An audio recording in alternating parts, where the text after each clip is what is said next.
What's going on, everybody? Jacob becoming a new member. Thank you so much. I do appreciate it a ton. Anyway, what's up, y'all? Jacob, Nicholas, Miles, Main Dead Panda, My Though Logics, Random Person, Evil. What up? What up? Marfy's here. How you doing there, Marcel? Anyway, I want to kind of start transitioning my active monk here over to an electric aura monk. I kind of want to see what I'm able to put together. Now, the electric aura, of course, is going to be the guard set. So, as far as the guard set goes, I've got a usable... Basically, I'm looking for all 4 builder stats. Vitality is a must-have. Ideally, I'd like to have casting skill and boost as well, but I mean, that's asking a little bit much. What's going on there, Shadow Shot? Like, vitality, casting skill boost in all 4 builder stats would be ideal, but that is asking a lot. At a minimum, vitality in all 4 builder stats. So, like, I've got a usable headpiece here to get me started. I've also got usable boots, which these would get me started as well. What I don't have is a usable chest or usable gloves. No vitality on either of those chest pieces. Same thing there. And then no gloves. So I need gloves and a chest. And what the chest is going to come from Royal Gardens, I think. Let me look here. I think the chest comes from Royal Gardens. And then the gloves come from Ancient Mines. Yeah, so that's Royal Gardens and Ancient Mines. Looks like where it's at here. But let's go ahead and hop on in and build them up. Here do I got in my deck here? I've got some beams down. I don't have any traps in yet, but I will want to add some traps. Let's just start off. I guess we'll start off on the mines. Now, the chances of getting a decent set from Ancient Mines are really low, just because it's a low-tier map. But let's give it a shot here. We'll do some public games today, so feel free to hop on in and join me if you want to. And I'm anxious to see what the connection's going to be like too while streaming here. So you know what? Let's start off with an electric aura. That way we can get it upgraded up front.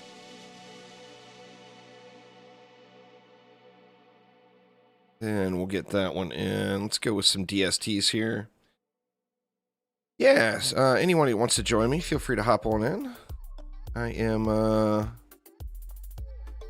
kind of wanting to test out the new system. I hate doing all the matches solo all the time. It's, you know, I do a lot of that, and people, you know, I don't necessarily dislike playing solo, but I mean, if you got a choice between playing solo or playing in a group,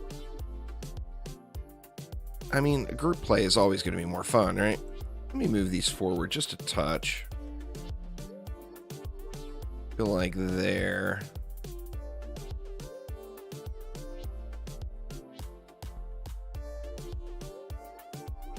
Something like that, maybe.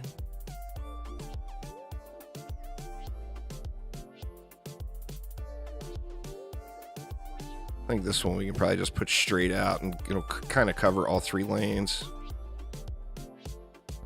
And we'll go another one that way. I think that will work out. And let's see, we got 24 DU left. We're going to want...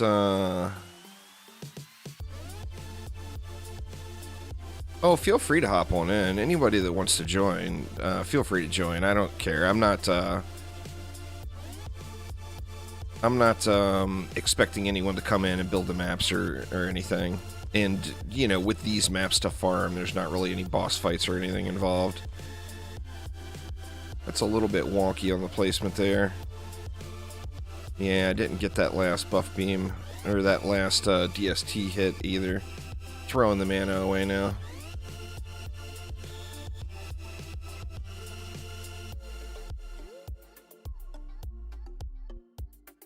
Looks like that will get it though.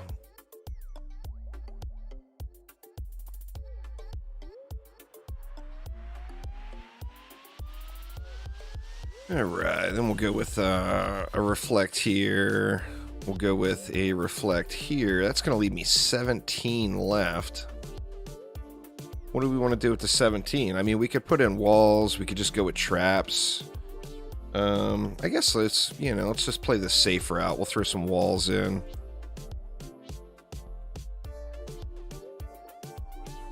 Something. We'll go with a 4 DU wall there. We'll go with a 5 DU across here. And then I think some reflect beams could be in order. We got 8 left. I want to get a couple of DSTs down too, or a couple of gas traps, pardon me. Get a couple of gas traps down as well. And that's actually perfect. That will leave me with 2 gas traps. So that will get it. Let's just go ahead and throw one right there. And we'll go ahead and throw one right about here as well. And I think that should do us. I got Speedy on. Yeah, the Barbarian build's still fine. The Barbarian, I mean, nerfs happened. But the Barbarian was so absurdly unkillable.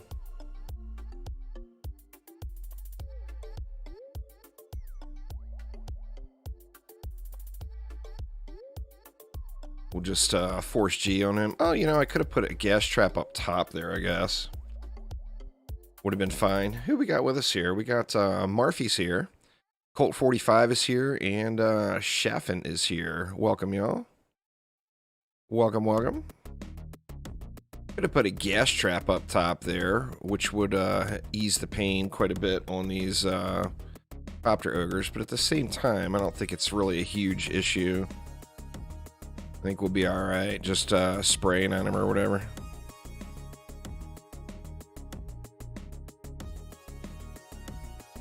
Then of course once we get our buff beam and DSTs upgraded, it will be no problem.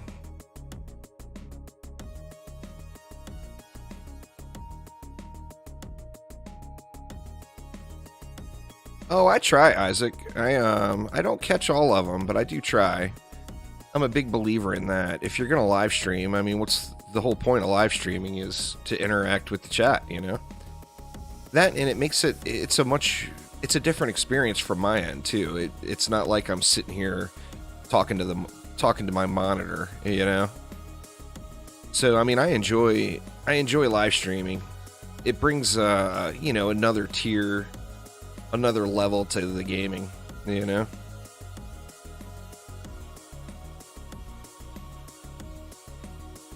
Hopefully see something shiny here.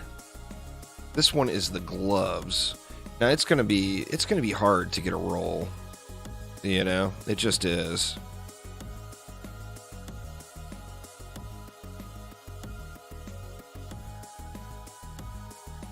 Theoden! What's going on there, Theoden? You at work, I'm assuming? Theoden the Unending. That's what they call him on his schedule at his job.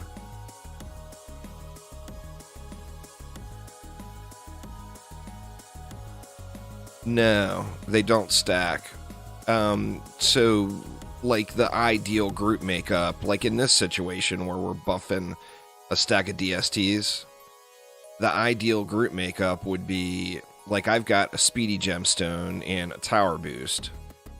So Speedy and a Tower Boost is covered. Like if there was an Apprentice with a powerful Gemstone that was on top busting these, would be the ideal group composition. And then the 4 of these 6 towers would be getting an overcharge buff, a Tower Boost buff, plus the powerful Gemstone. But, I mean, we don't necessarily need the ideal team makeup to make this happen. And then you could have another character with a striking Gemstone that's buffing these auras. Would kind of take it up to the next level.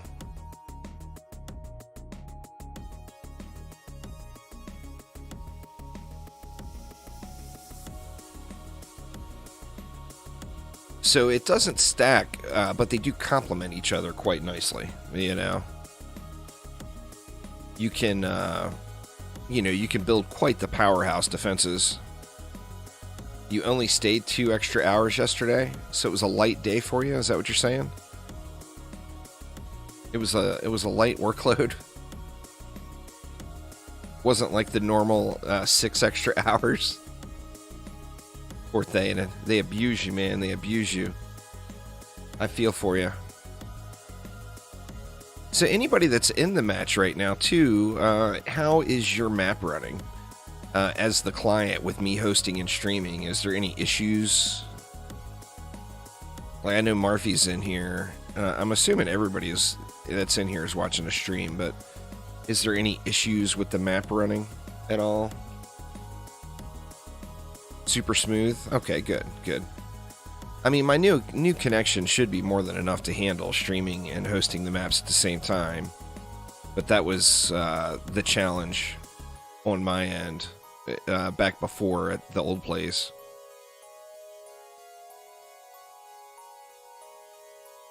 Oh, nice. Even coming from Europe, it's still really smooth. Well, that's a good thing. That is a good thing for sure. I mean, this should be just a complete steamroll.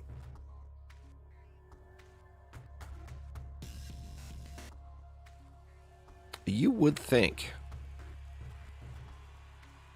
I mean, not many mobs are even making it down the lane. The occasional straggler makes it to the wall, but stuff is just getting owned.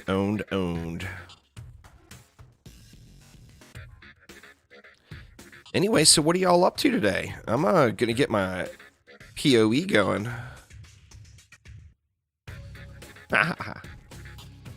Oh yeah, Shadow Shop. That's the benefit of the new place, man. I got the fiber.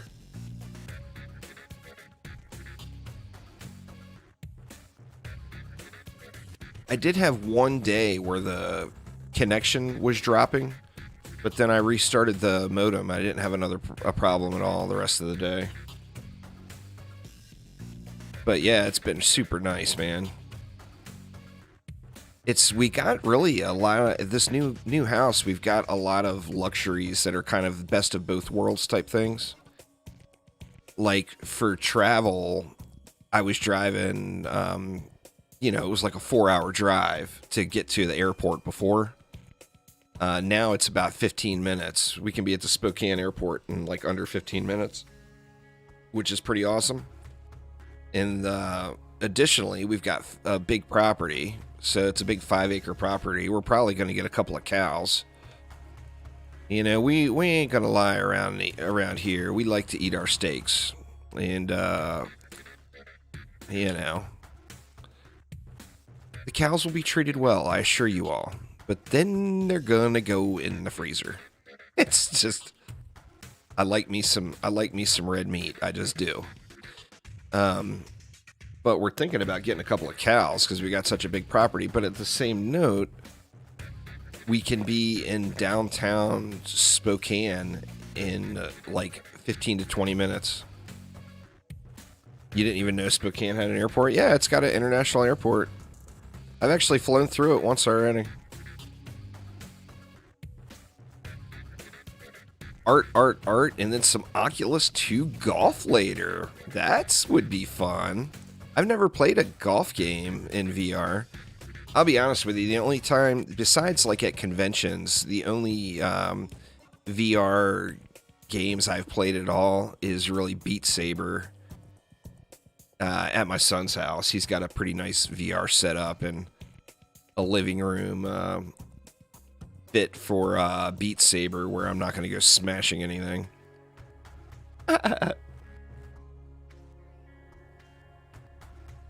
I'm going to play a little Path of Exile 2, or Path of Exile later. Path of Exile 2, listen to me. I wish. That new Path of Exile league just started, and I think I'm going to play this league. I love golf games. The wife really likes golf games, too. I think that we would probably enjoy playing that one together. But I don't have a VR setup at all right now.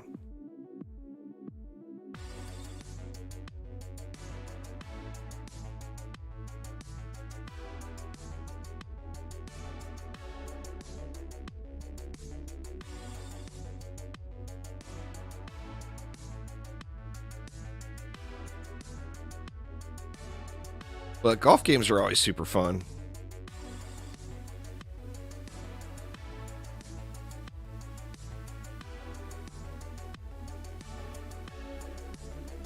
Actually, might do a little real life golfing this summer. We haven't golfed since we lived in Tahoe, really. The wife, you know, when we lived in Tahoe, it's all about who you work for and the connections. Like, I worked at the casino, of course, and working at the casino got us all the hookups for the casino restaurants and all that stuff. And then the wife, she did her regular nursing job, but then she worked part-time at the golf course and ski resort that was closest to the house. That way we could play golf for free and ski for free.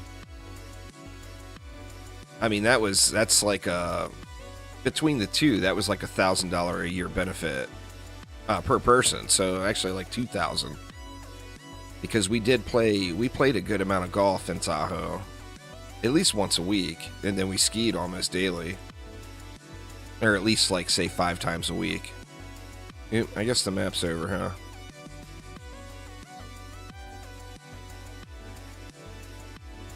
See what we got here.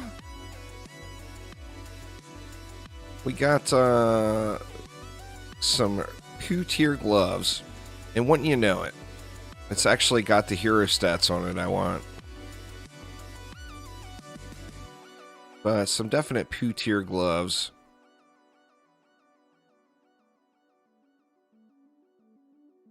Yeah, man, if you live near ski resorts, that's like one of the best jobs you can get as far as the benefits go.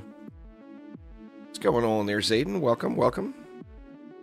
Being able to ski, getting a free pass, you know, is nice. What we would normally do is we would have the local, well, in Tahoe anyway, we lived on the North Shore, and there's a little ski resort there called Diamond Peak that the city owned. They actually owned the golf course too. The golf course was quite nice. It was a big championship golf course.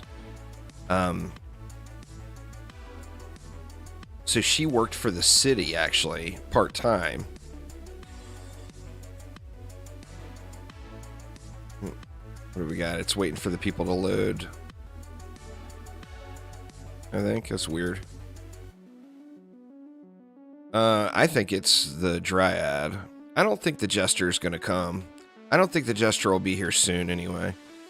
I don't think the Jester meets the theme of the episode 1 maps, though. Well, let me just Control G it, and then we'll get some mana there. We gotta realize the Jester is going to be reworked. It's not going to be the Jester that we all know and love with the crazy OP wheel. I don't think they're going to allow that wheel in to the game in its current form. And that is going to bring raginess, because people are going to want their wheel, right?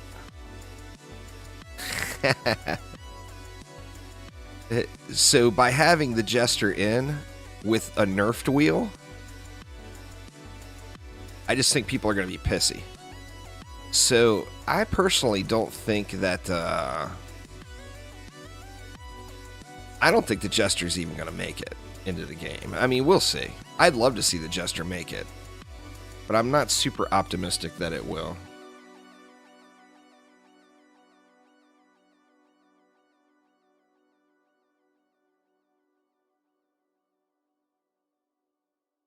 I think I spaced that one a little bit too derp. Let me see. It looks like we got them all.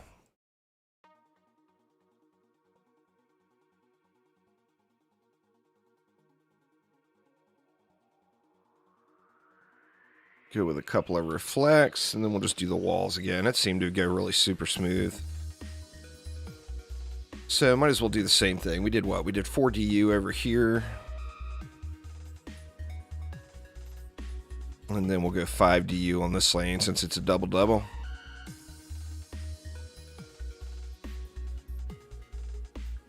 Get our reflect beam in on the core. It's a little bit derpy of an angle on that side, but I think it'll be alright. I got one extra DU this time.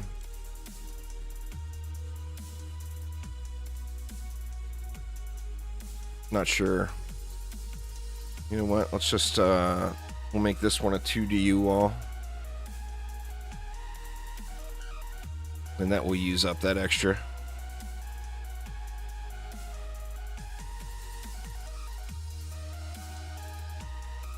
And then we'll gas them.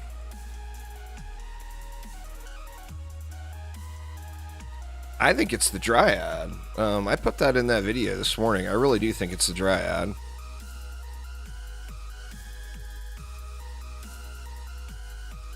Michael, thank you so much. I do appreciate it a ton.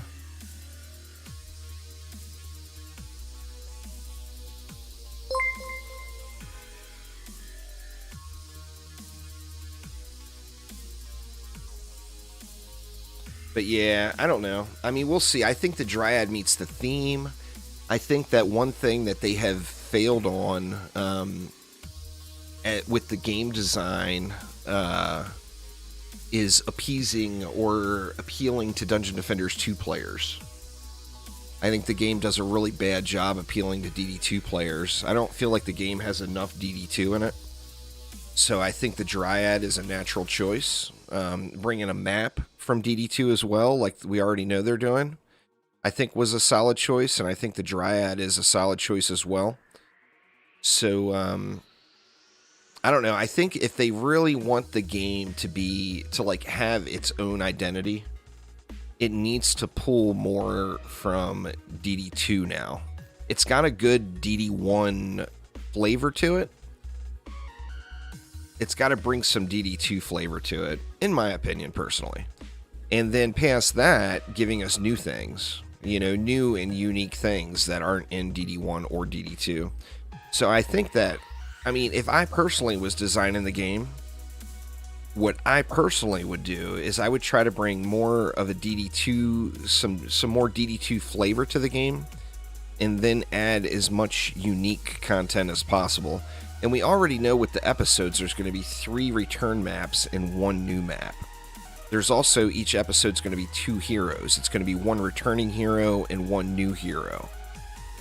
So,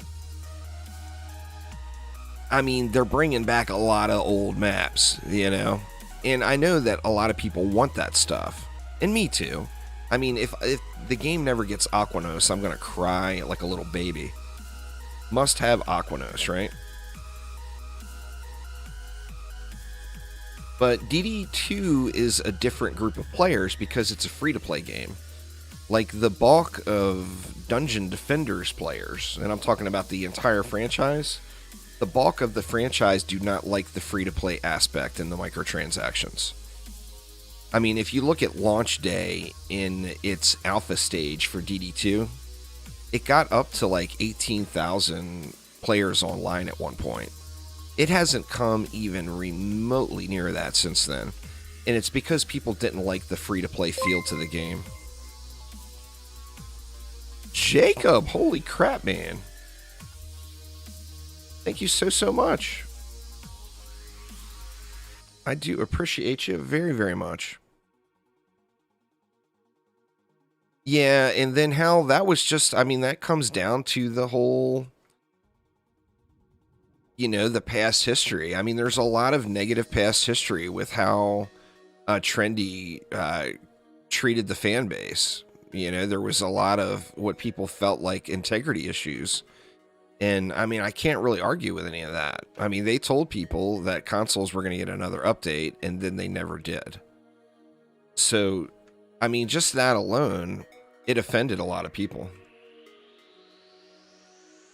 And consoles got the raw end of the stick with DD1. There's just no doubt about it.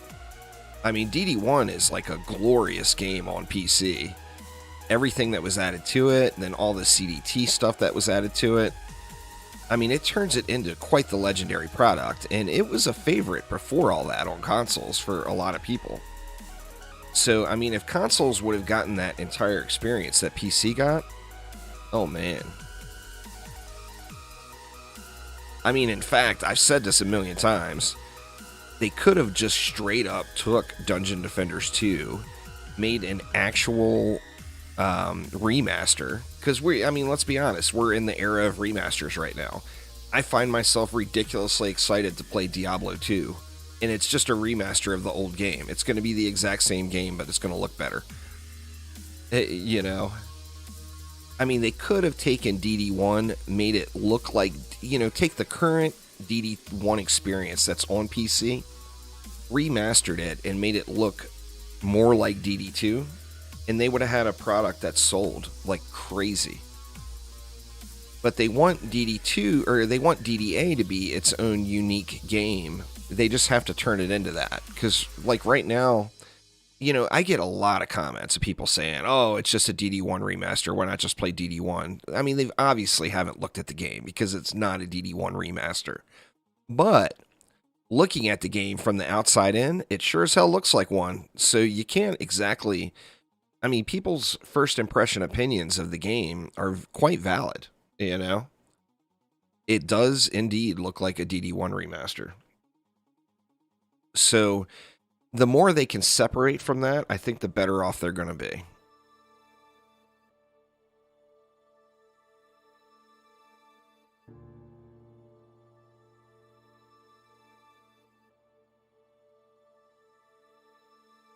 But we'll see what happens. This episode of content, though, it's definitely a good thing that they got going. My audio loot settings, I will show you. In fact, are they even set? Yeah, they're set. So I've got everything selected. Always include fusion. Max upgrades 390, and then only godly gear. This is my current settings. One of the things that's throwing people off is if you go clicking this stuff. They should remove this stuff, in my opinion. Because this, like clicking lightning or fusion or physical or non-elemental, that's causing people issues.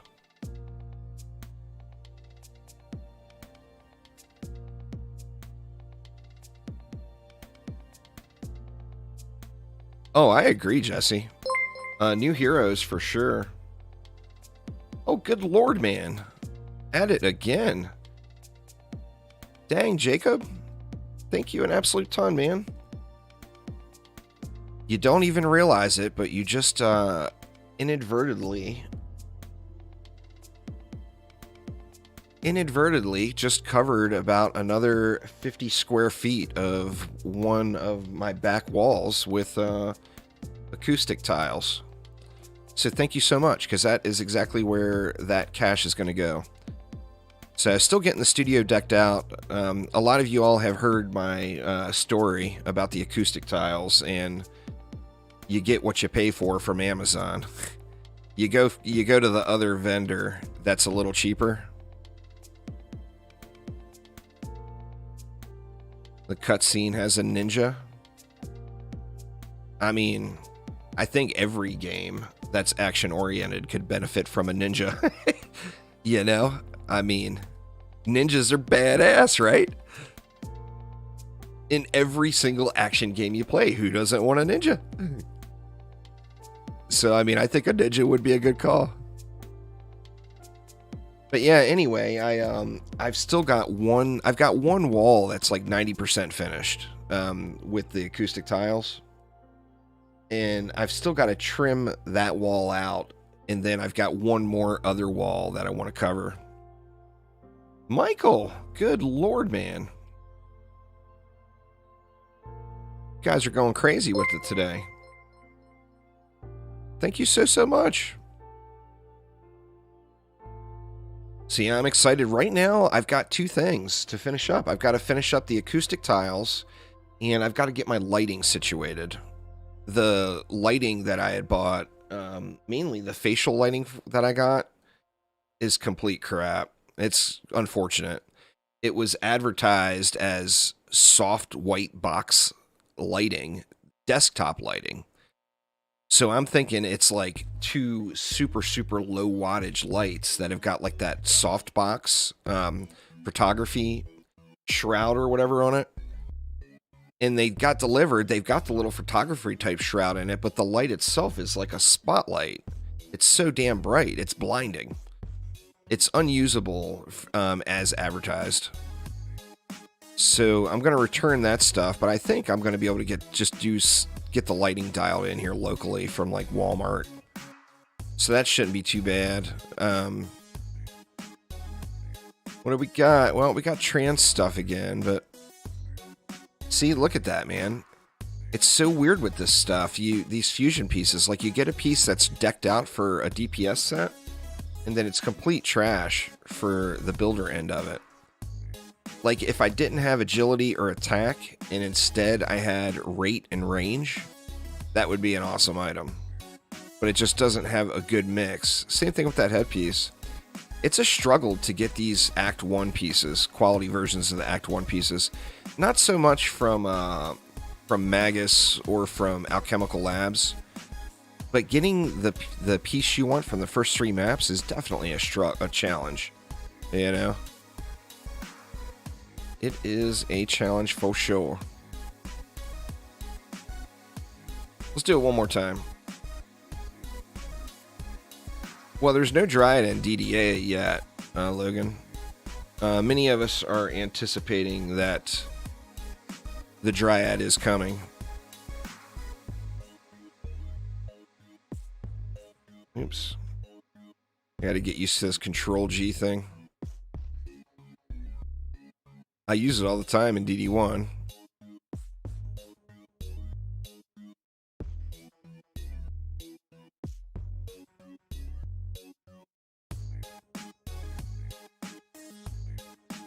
See, now that I screw everybody, or no, we got some mana. And Jacob with the lighting too. Good lord, man. Well, I mean, that solves it. I'll go get the lighting dealt out. Once I get the lighting fixed, I'll be using a webcam again. And then that's going to up the production value quite a bit, because I'm going to have different scenes and whatnot. Thank you guys so much. I do appreciate you very, very, very much. You have no idea. The move is absolutely wonderful on all ends so far, but boy, it has been an enormous amount of work, and it's been very, very expensive. So, you know what? Let's just go this one straight out. So I do, I appreciate it an absolute ton. I feel like my placement on this last DST has been shitty about every time I ran it so far. That seems a little better. Let's see. Let's grab our beamer.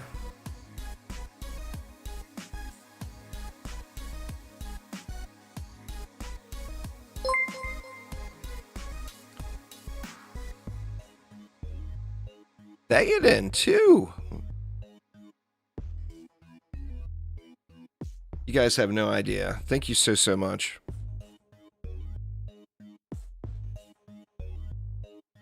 The generosity is not expected, but is certainly appreciated, I assure you.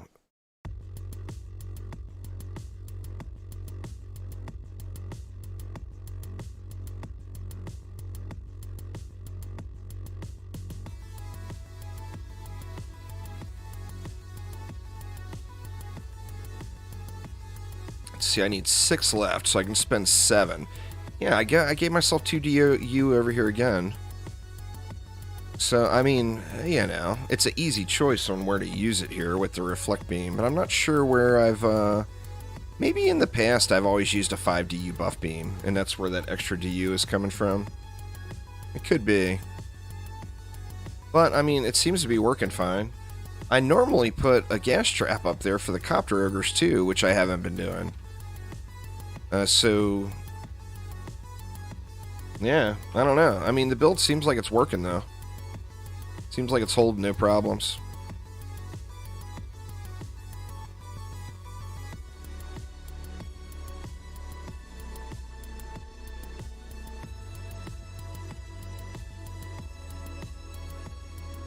She wasn't in the original Dungeon Defenders, Logan. Sith Phil? Thank you so much. Raiden 747? I didn't even realize those little notifications up on the top of the chat bar stayed. I've never had more than one at a time. Thank you guys a ton, man.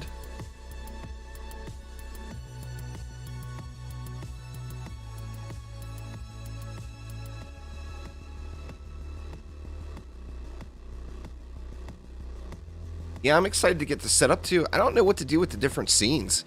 I'm going to have to go through and make a entirely new bunch of overlays and stuff, like stream overlays. I want custom stuff. There's a bunch of, like, Stream Elements and Streamlabs all have a bunch of default ones. But of course I'd like to have some custom stuff, you know? That ogre's marching in.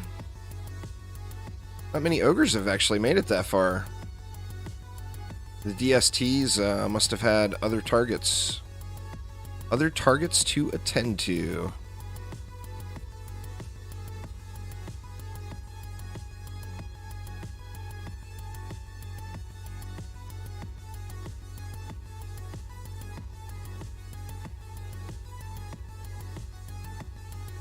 Yeah, anyway, it's fun making that stuff, though. I'm far from an artist.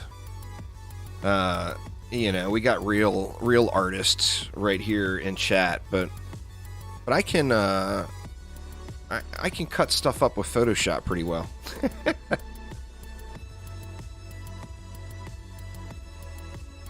Later on, well, I'm going to stream to both. My stream schedule is going to be opening up quite a bit. I'm going to be streaming a lot more than I have in the past, which means in most of those additional streams we'll go over to Twitch.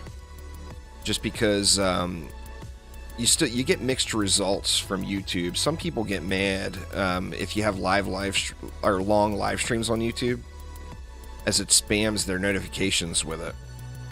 So it's one of those trying to find the happy balance type of thing. I mean, YouTube always has been and will be my main priority. You were about to join, but it's full, yeah. It is all full up.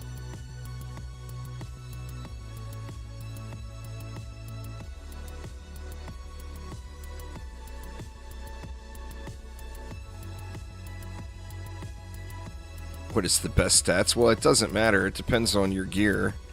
If you're using it to build, you want to stack. You start off with range and rate, and then dump everything into power once you get to a suitable range stat. The stat points that you have, it doesn't quite work that way, because what you get from your rune point allocation is a very, very small amount compared to what you'll get from gear. So how you allocate those points depends on what you have on your gear. Basically, on builder gear, you want all 4 builder stats, and then for most builders, you would just dump everything into power after you have all 4 builder stats. And then if you decide that you need a little bit more range or a little bit more rate, that's where you can kind of fill in the gaps with your rune points. But the bulk of the stat will always come from your gear. And remember, like, non-fusion gear is a 40% set bonus. Fusion gear is a 30% set bonus. But you'll get far more in actual points just from your pet than you will in your entirety of your rune points.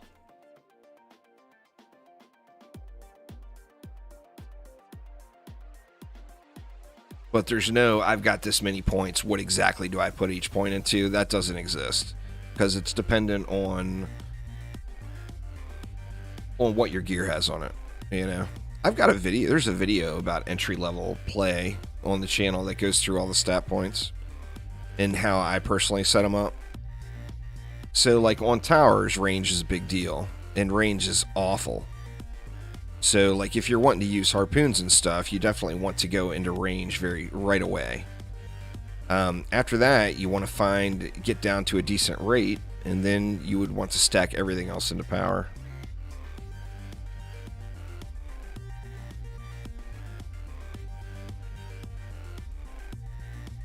Nightmare's hard. Well, I mean, the key to Nightmare is just, well, the key to breaking into any new tier is you complete the old tier, you make it so that you're, say you're moving from Insane to Nightmare, You do a couple of insane survival runs all the way through to the end.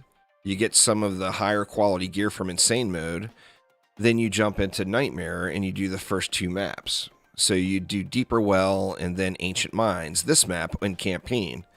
Well, what's that going to do? That's going to unlock survival for you. And then you would just go right to survival on this map. Try to get yourself to wave 15 and get yourself a better pet.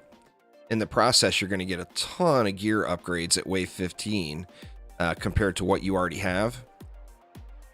And then after you do that, ideally, you're even able to finish Ancient Mines. If you are, then the gear you get from just doing that one full Ancient Mines survival run is going to make you seriously, seriously OP as far as completing the rest of the campaign.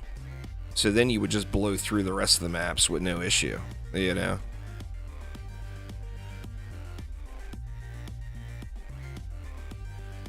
So that would, you follow that route. Then you do the exact same thing in Massacre mode. Get to Ancient Mines. Well, then run Ancient Mines Survival. Then go back and complete the campaign. And you'll blow through the content. The survival gear versus campaign gear is significant. So even though Ancient Mines is relatively low tier gear for that tier from survival compared to like the Act 3 maps, it's also super easy to do in comparison.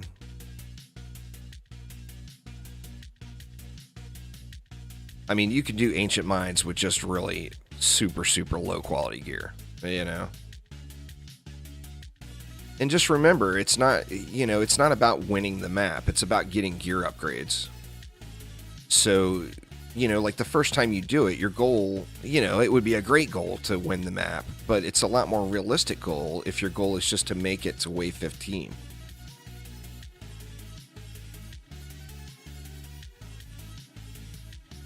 Well, I mean, if you're in Massacre survival gear and you're having problems with the Ramparts campaign, it's completely your build, DJ. You got to swap your build up. Ramparts is a big flyer map, man. You got to have those flyers in, or keep those flyers in check.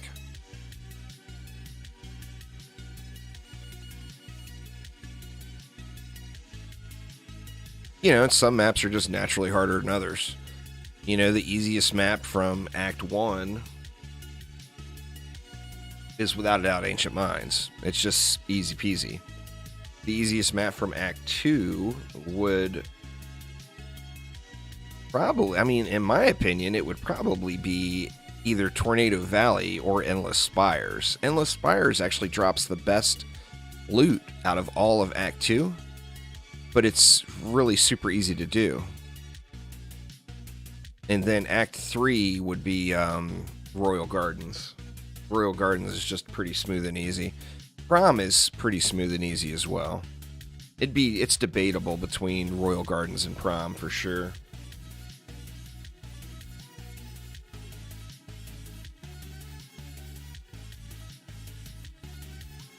Haven't touched DDA in a couple of weeks. Well, that's fair. You've been playing other stuff too, and that's the thing, man. I can't tell. You guys know I'm a grinder. I grind. But I can't tell you enough that when you get locked into a grind game, if you just devote your soul to that game, you're just going to miss out on another awesome game. You just are. So mixing it up is just never, ever a bad idea. Wow, man, I haven't gotten a single godly fusion piece today. Even the wrong piece.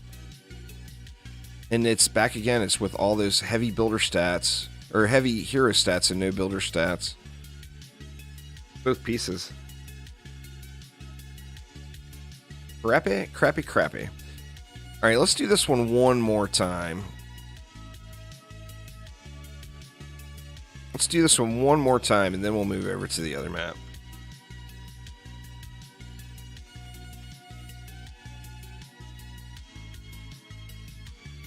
Have they done any work on loot drops since Rifted? Well, no. That's always a thing, Clock. It's just like DD1. the high tier loot is there, but the low tier loot is there too. So if you got a loot quality between 1 and 100, well, if you get something that falls in like the 20 bracket, it's going to be a complete piece of crap. But that's always going to be a thing. It's just like exactly like DD1, you know, in that regard. It's a game about farming rare loot. So your chances of getting a super high quality piece is really, really low, you know.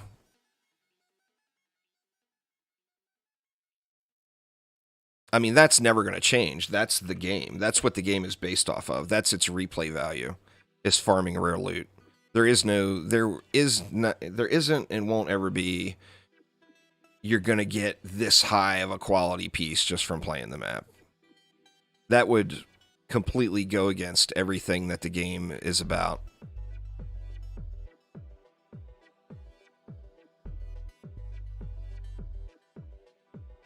That's a pretty good mix, really, DJ. I mean, that's a good mix of heroes, no doubt.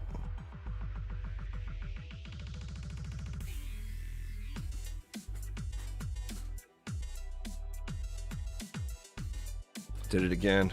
Derpy placement on the last one.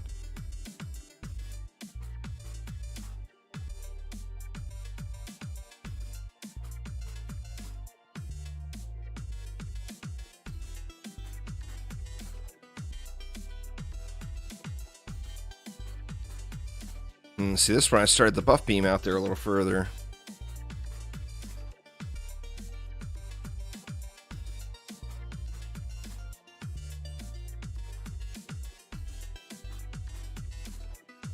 It's like we got them all.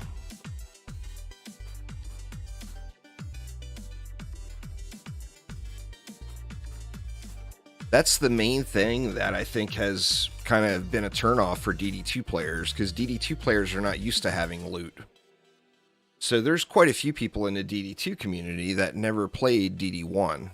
So they don't really know what Dungeon Defenders is all about in that regard. All they have is the DD2 experience, which is completely different than DD1, where loot is not really an issue. It's more about grinding a number on a screen.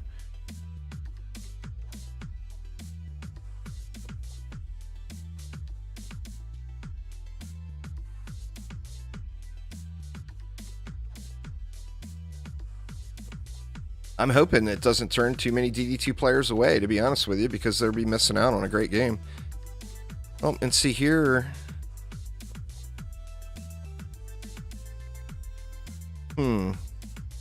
So where was it? Is it this wall? That's a 4DU wall. Did I do it on the buff beam? Yep, that's a 5DU buff beam. Alright, so I spent the extra there this time. I don't really care where I spend it. I'm just wondering what it is I'm doing differently each time here.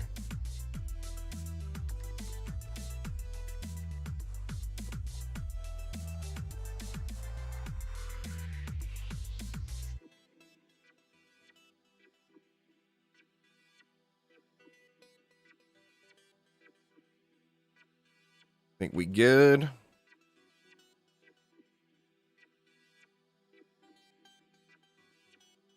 What did I think about the DD2 update? I think it's good. It wasn't what I personally was looking for, because what I want for DD2 is more content. The buggy stuff has been there for so long that it didn't bother me anymore. It's part of the game. I mean, it went from the whole joke about, is it a bug? Nope, it's a feature. So all of the bug fixes that were in DD2 didn't bother me at all. They've been there for years and years and years. You know, so I had just not even cared about those bug issues anymore. What I want for DD2 is more content. You know, Onslaught is not the end game that I want to play. You know, I want what was originally promised for DD2. That's one of the big struggles DD2 had, is it had so many complete left turns and so many different designers working on it. There was a whole lot of chefs in the kitchen and only one pot of soup, you know? And they were all throwing different shit in there. And that's what happened with DD2. Well, I mean, there's maps for DD2 that are already made. There won't be new maps created. No. But there are DD2 maps that were already made that were never released. So I think we'll get those. The original promise for Onslaught was it was supposed to be endless mode. It actually was endless mode in the game. They took it out, didn't have any Onslaught mode for like a year. And then everybody said, we want Onslaught back, we want Onslaught back. And they completely recreated Onslaught into what it is today and threw it back in. And the player base went, see ya. No thanks. And like originally with the Nightmare tiers and then the Chaos tiers, they had originally promised that those tiers were going to go to 10. So we were supposed to get up to Nightmare 10. We were supposed to get up to Chaos 10. And then that was going to be the end game, was grinding out the loot on those higher maps. But that's not what we got, you know. Basically, the further DD2 strayed away from DD1, like the earlier in its development, if you go all the way back, now not counting in the MOBA thing, of course, the MOBA thing was just a really bad dream that luckily they woke up from. But if you go all the way back, the further back you go in DD2's development, the more it was like Dungeon Defenders 1. The more they developed it, the more they changed it, and the less the player base was. So, you know, in my opinion, that's where they went wrong with DD2. Well, I mean, first off, they sold their soul to a finance company. That was mistake number one, clearly. But besides the selling of the soul and the loss of any creative freedom, they created a game that was unlike their original successful game, and it's a sequel. So, I mean, don't get me wrong, I love the game, but I wish it was more like it was earlier, you know? I don't like Onslaught. I don't like RNG deciding the game difficulty. It drives me nuts. It's why I don't play roguelikes. I mean, I still do play a few roguelikes. You guys know that, but I don't play roguelikes regularly because I don't like RNG deciding my difficulty. You know? Now, I realize in theory it's supposed to be a whole new experience every time, but that's not what you get. You know, what you get is you end up getting the same things over and over and over and over again. So like High Onslaught turns into Cyborg Frostslaught. That's all it is. Cyborgs and frost mobs. There is no diversity. There is no variety. That's all you get over and over and over and over again. And then you re-roll the maps to get mutators that you like that are more friendly. Like I really liked Hades. In fact, I could go back and play more Hades. That was really good. It's a Cyborg. O-R-K. Not spelled O-R-C, but O-R-K. Not a hero. Well, I mean, the EV would be the robot hero. The Man and Machine, maybe you're thinking of? That's not a cyborg. That's a think Road Warrior 3 with Master Blaster, or whichever Road Warrior movie that was with Master Blaster, the Tina Turner one. That's Man and Machine, except Blaster is a machine, not a man.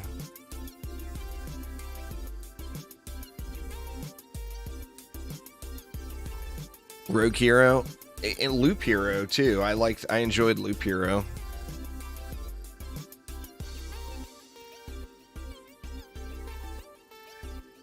But Hades was very, very skill based, and there's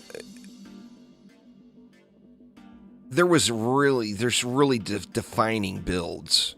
Now, if you got the perfect rolls every time in Hades, you could end up, your run could be a complete powerhouse. But the way they designed the game, they made it so it was super easy to tweak the builds versus what you had. Hades was super fun, in my opinion. I really enjoyed it. I mean, like I said, I could dip back into Hades right now and not have a problem with it at all and have an absolute blast, you know?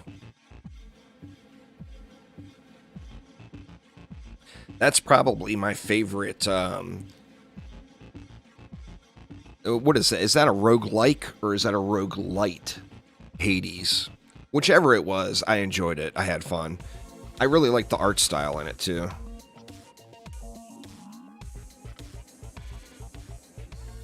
Rogue Hero is very Zelda-like as well. Yeah. Rogue Hero definitely pulled its inspiration from several genres for sure. That would be a light. That's fair. So I guess I like roguelites better than roguelikes.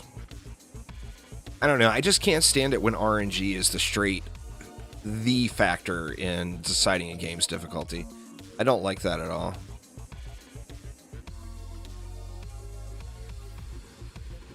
It's supposed to be a strategy game, you know? When the strategy is re-roll the map for 6 hours until you get the right mutators, to me, that doesn't sound very fun.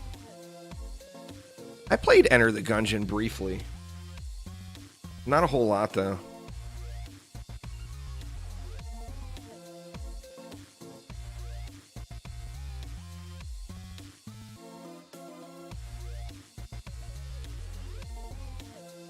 Well, the next addition to DDA will be the episodes that I've been making the videos about over the last couple of weeks. We're getting 4 new maps and 2 new heroes in the episode 1 content update. So it'll be 4 new maps. 3 of the maps are returning. 2 of the maps have already been revealed. It's Misty Mire and Drakenfrost Resort, or Hot Springs from DD2. And then the hero was teased this morning. So there's a video up on my channel about the hero. I think it's the Dryad. Most people seem to think it's the Jester. I think it's the Dryad, personally.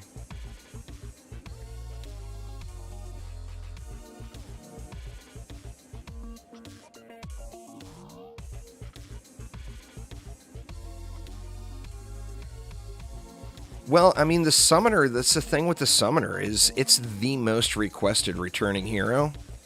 But it's just not going to be the same Summoner. It's going to be more like the Abyss Lord. They're not going to... Well, I mean, maybe they will end up allowing a separate DU pool. I don't know. But they've already straight up said that they think that there would be some big balance issues with adding the Summoner in with a separate MU and DU pool. The entire game is completely different than DD1 Exility. The only thing similar is the name and the theme. DD2 is not a grind rare loot game like DD1 is. DD2 is all about getting shards, the free-to-play monetization type stuff, and then grinding a number on a screen. Oop, the map's over. Ha! Derp! Alright, come on. Come on. Still no godlies. There's nothing godly in that entire chest. Boo. Big boos.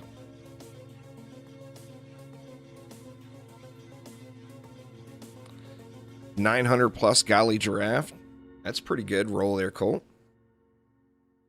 Little luck never hurts, you know.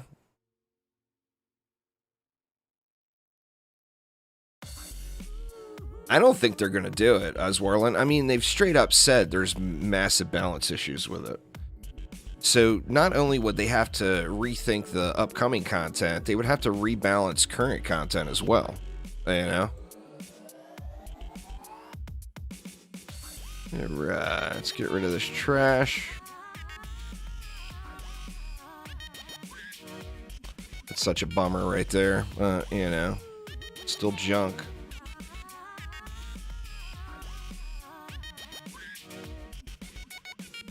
Might save that for somebody. That'd be a pretty good starter weapon once trader becomes a thing. Trading. Here's a good stat stick for somebody.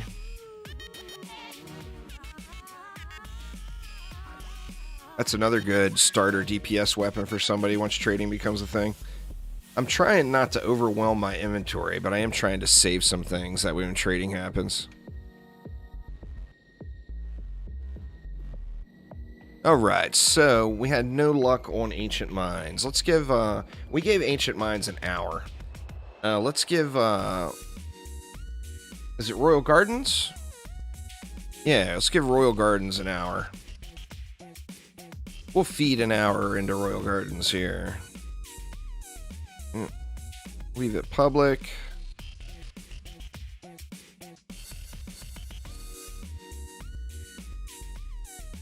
Well, see, that's the weird thing, is although there's more people overall that play DD2, there's more public games in DD1 and in DDA. Like right now, there's like 3 times the amount of people playing DD2 than there is DDA. And DDA is going to have like twice as many public games than DD2 has. And DD2's got 3 servers going. But DD2, or in DD1 still has more public games than DD2 as well. DD2 is the epitome of solo play. I mean, you can literally play the game and see like the same 20 people over and over and over again in the towns. And then you look at the Steam charts and there's 700 people online. It's because nobody's playing publicly. Nobody's in town.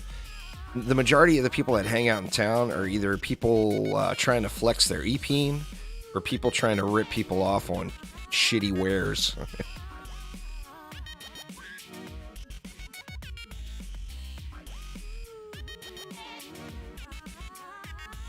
Definitely got to be cautious before you buy. In DD2, I haven't found anything good. Just looking through what people have posted on marketplaces, I haven't found anything good in weeks, and I've been looking like several times a day.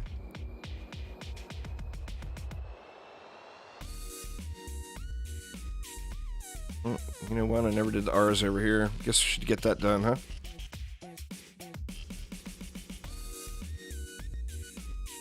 The electric first, make it easier to upgrade.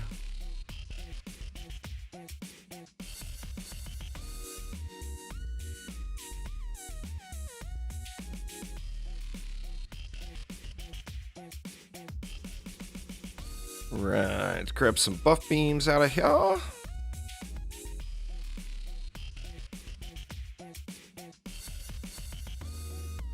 few upgrades there. And what do we got left? We got 90 DU left. What can we do with 90? Let's just spam it up. Spam it up!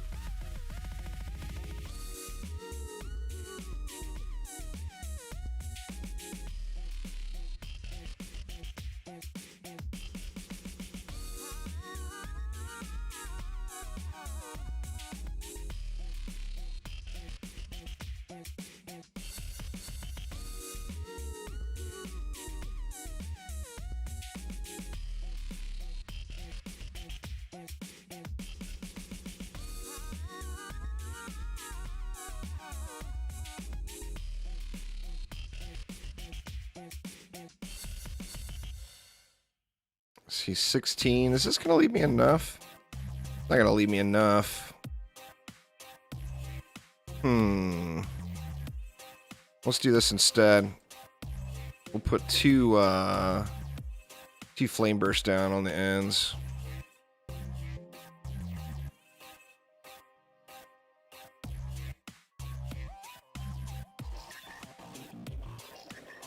Come on, little flame burst. You can do it.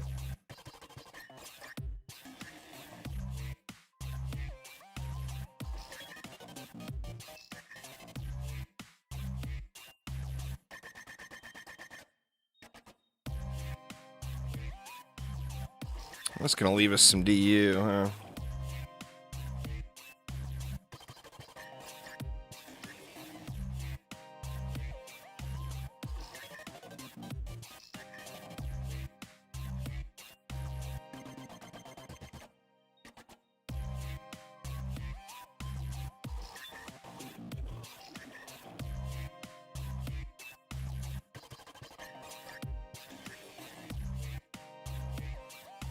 It leaves us 4 left.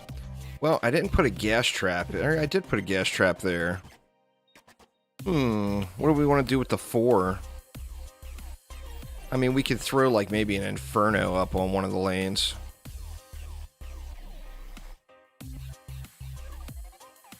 Let's just do that. Let's drop an Inferno right here.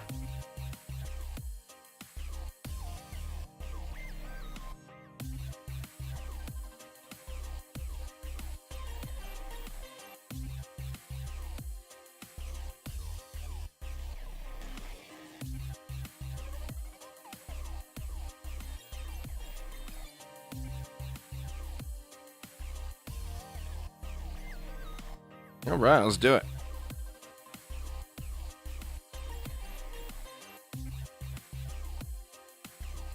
Well, they do 200k to 300k, and then you add in a buff beam, and you get your fusion setup going. And then for fusion mobs, they're double damage. So then your 200 to 300k is 400 to 600k. So, I mean, that's where the fusion stuff really pays off, you know?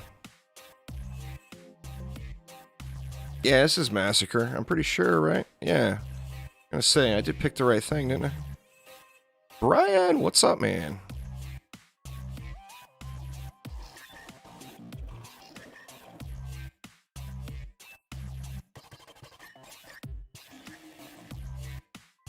I've been playing it since the day it came out. I can't say the same for DD1. Because I was a big Orcs Must Die fanboy back then. Still am. Love that game. But DDE, DD2, and DDA, I played for the entire life of the game. The day they came out. Actually, in most cases, before they came out. But the day the public was able to play them, I was playing them. Dungeon Defenders Eternity, Dungeon Defenders 2, and Dungeon Defenders Awakened. Dungeon Defenders Awakened and Dungeon Defenders 2, of course, I started even before then. I would say the easiest to set up there in Nefali is the Ensnare Aura. And the best thing to work to would be the Electric Aura. The reason the Electric Aura is you get the builder bonus since you're going to be active on that hero. And that's huge. It makes up for a lot of stat. Like a monk that's like 8,000, say 8,000 power, say 7,000. A monk that's like 7,000 power and 4,000 rate, say 4,000 health and then 5,000 range.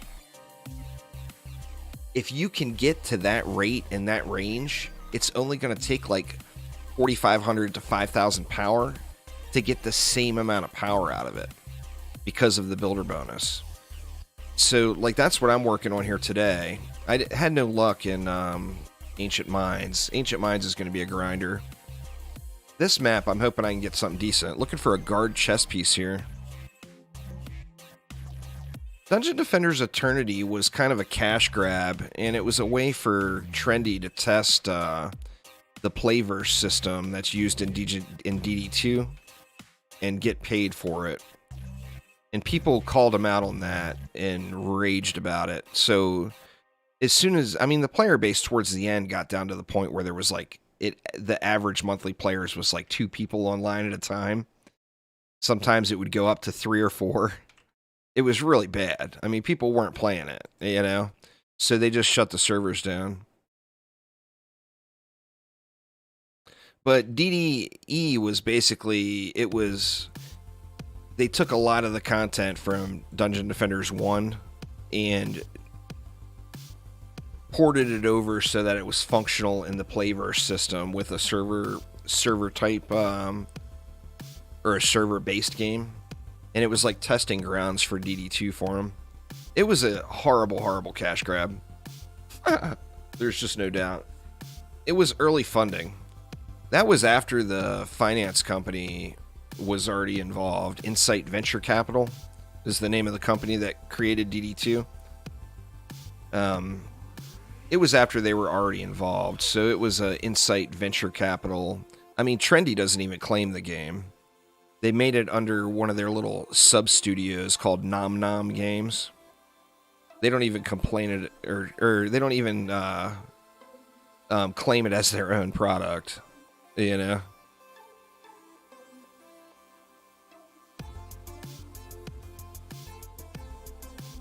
And then, yeah, the player base got so low that they just finally shut it off.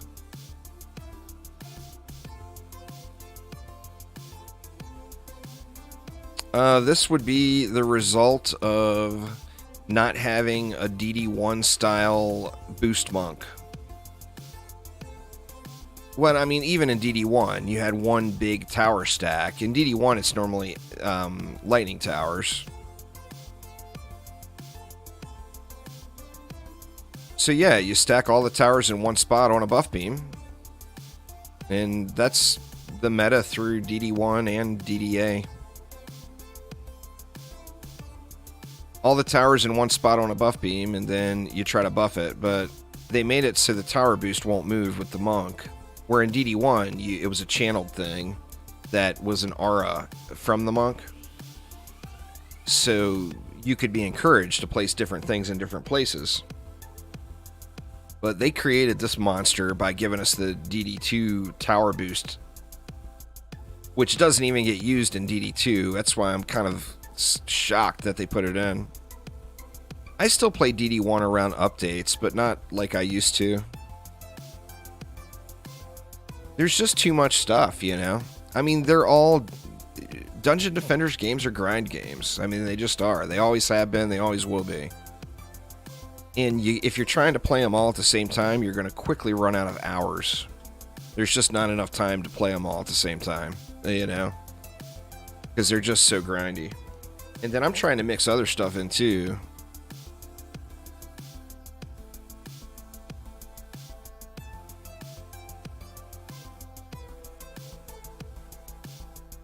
Yeah, I don't need build... Well, I mean, the build mana, though, in DD1 was kind of a trivial thing with the way the genie worked. Unlimited build mana. I would encourage everybody to diversify, though. Don't just play one game. Add some spice to your life. Mix it up. You know, it's hard to say that. It's hard to just...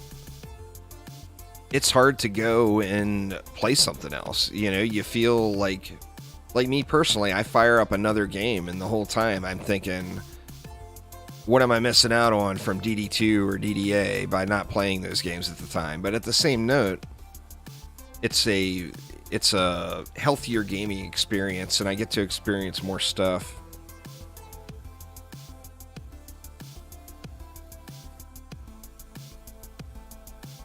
Well, they changed that in DD2. I think there's only one exception. You've got enough mana to build the entire map now in DD2, right from Wave 1.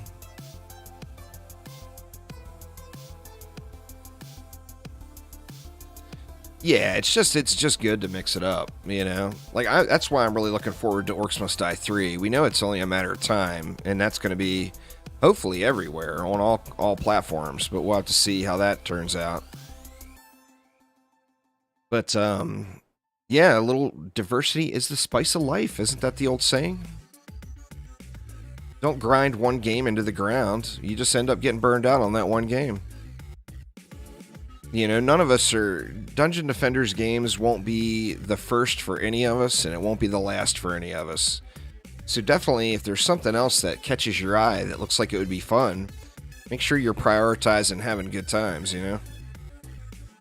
That's like the biggest gaming lesson in life. That's one thing I've always preached since day one. The second you're not having fun, it's when it's time to switch games. Because if your game's not fun, it's just no good.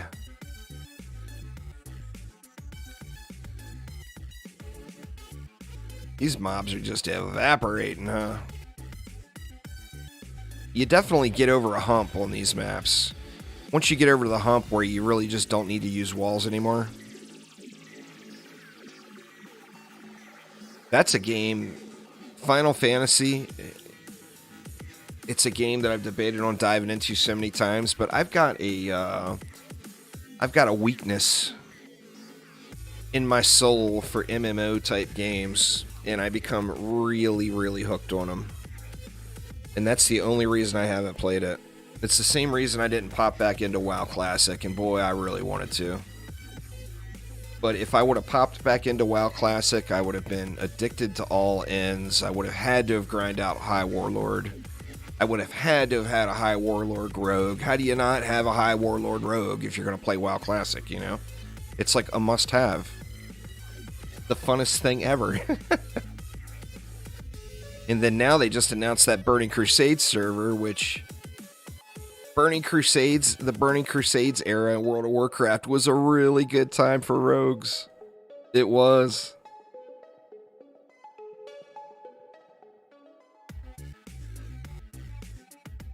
The soundtrack. Good soundtrack is always good. I've actually been kind of dying to play some Doom game lately.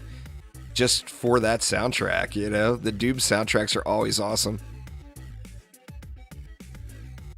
I can watch those when the Doom music starts videos on YouTube for hours on end. Alright.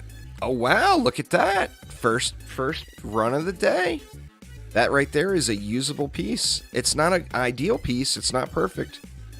But that is usable for an Electric Aura monk. Electric Aura hybrid monk. What else did I get? That's not a terrible giraffe either. I mean, that's not the best giraffe in the world, but certainly not terrible.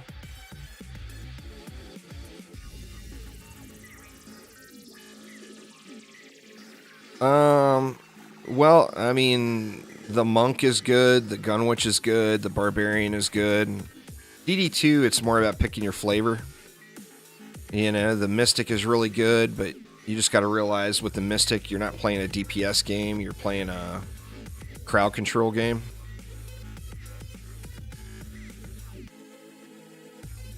Just started DD2. Nice.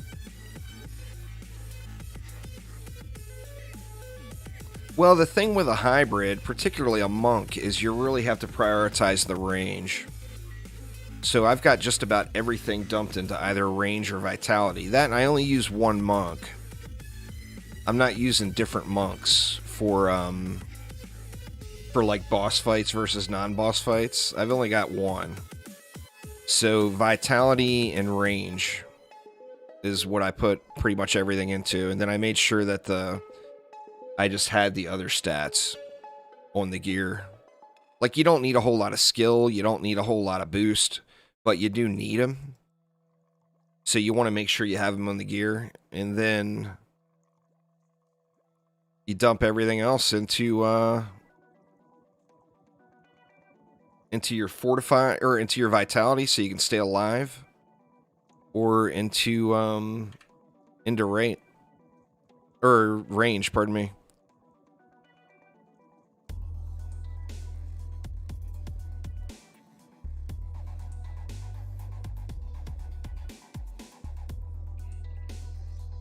It seemed to work out pretty well.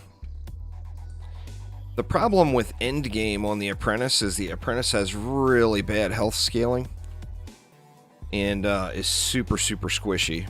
And you'll find in endgame in DDA, it's very, very easy to die. So, and then of course a dead hero does nothing. And that's where the challenge comes in with the Apprentice. That's why you don't see more of them.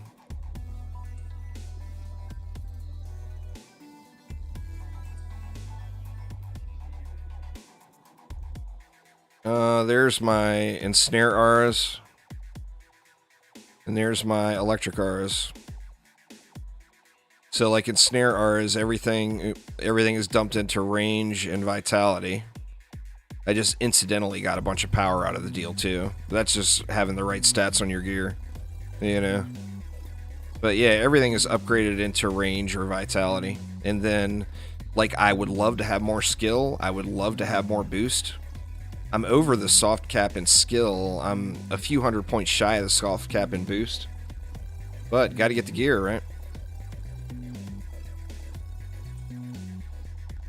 Don't have the gear, you don't have the stats. That's just how it is.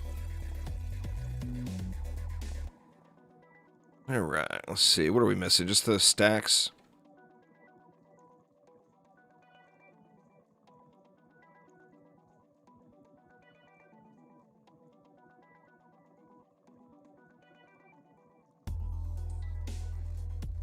I'm basically aiming for these shrubs, by the way, in case anyone's curious. So that row of shrubs right there, the right side of the DST needs to be lined up on top of that. Is basically what I'm shooting for here. And then that gives it a ton of coverage in the middle lane. And then here I just want 3 DSTs pointed straight down. And that, you know, it does a really good job melting everything.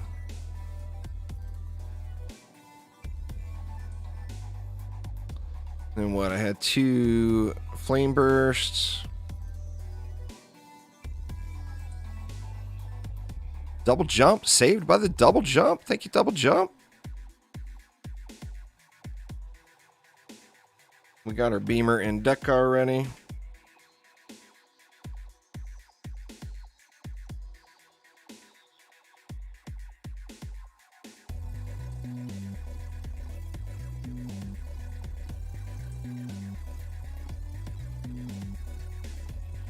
That is way too close. Do the sides first.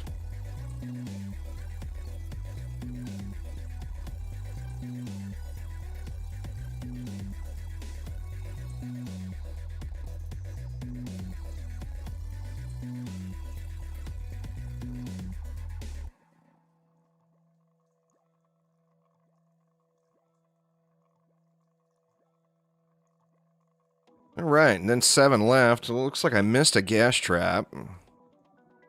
So we'll get that gas trap in. I usually use this gas trap here to line all my defenses up with it.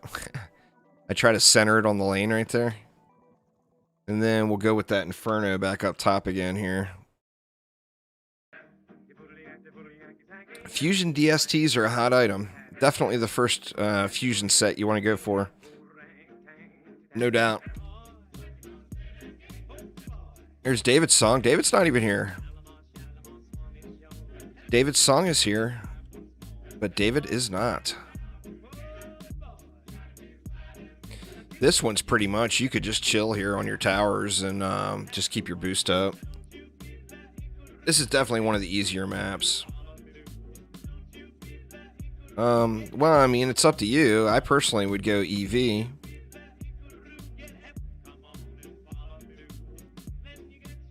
Cleared survival glitter hardcore. Nice. Very nice, Sir Sherman.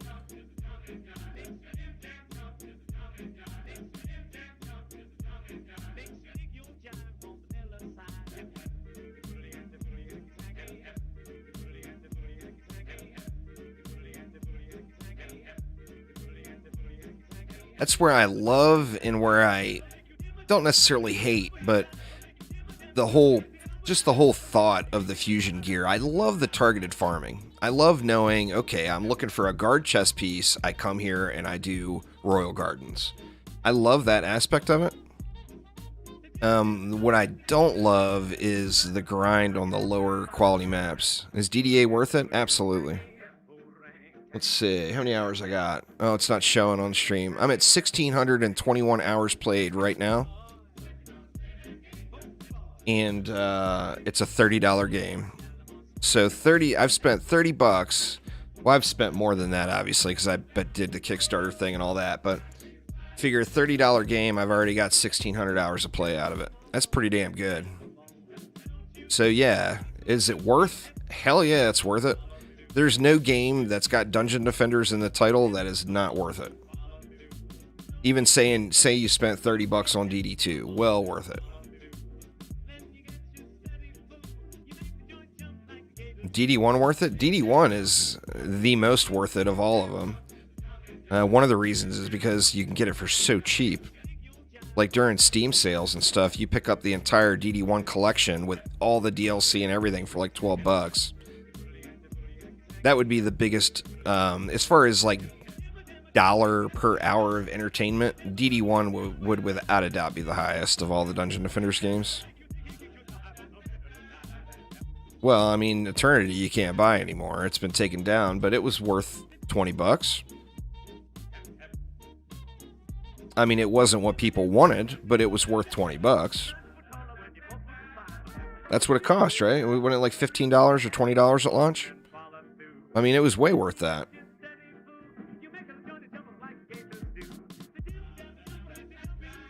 There's more public games going in Dungeon Defenders Awakened than there is in Dungeon Defenders 2 at any given time. Considerably more, in fact. Like, if you go to all 3 Dungeon Defenders 2 servers and look at how many public games are available and add that total together and then log into Dungeon Defenders Awakened, you'll see twice as many games. So, I mean, DD2 has got more overall players, and they're all playing solo. A large portion of them are split-screen accounts, and it's just people playing by themselves and grinding the number on the screen and getting more crafting materials. So yeah, don't be fooled by the player numbers.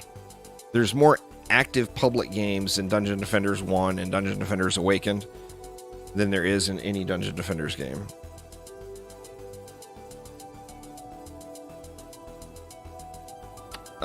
You want to get into Nightmare Survival, do the highest tier map you can to get to level 83 there, Marlo.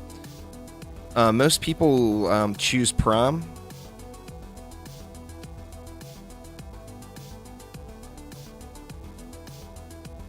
Nah, it's not bugged. I mean, it's had bugs, but it works. You just have to set it up properly. I've got a video on it, on setting up your loot filter. I need to go back through and clean up the bot and take out all these old commands and whatnot. I need to get that done here.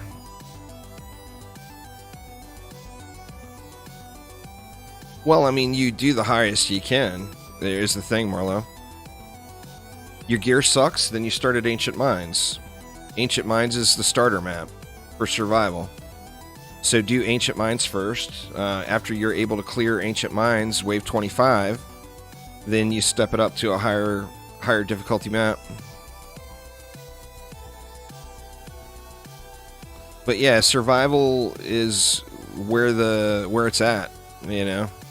I mean, ideally mixed mode, but if you're just breaking into a tier, you're probably not going to be able to handle mixed mode.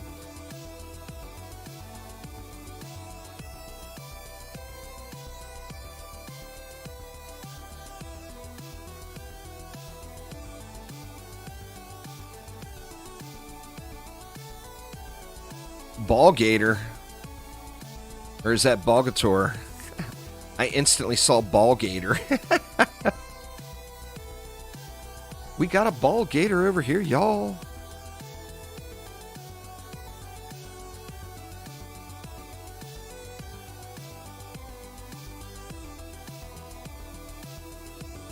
DDA, the enemies move way faster than they do in DD2. Facility, way faster. Like literally 10 times faster. In DD2, or in DDA and in DD1, the enemy's movement speed is based off of the difficulty you're on. If you want fast-moving enemies, you're not going to get any faster than DD1 or DDA. DD2 has nothing even remotely close that moves that fast. Not even close. Like, not even half of the speed. So yeah, if you're judging it based off of that, make sure you're judging it properly. Because the statement you made is wildly inaccurate.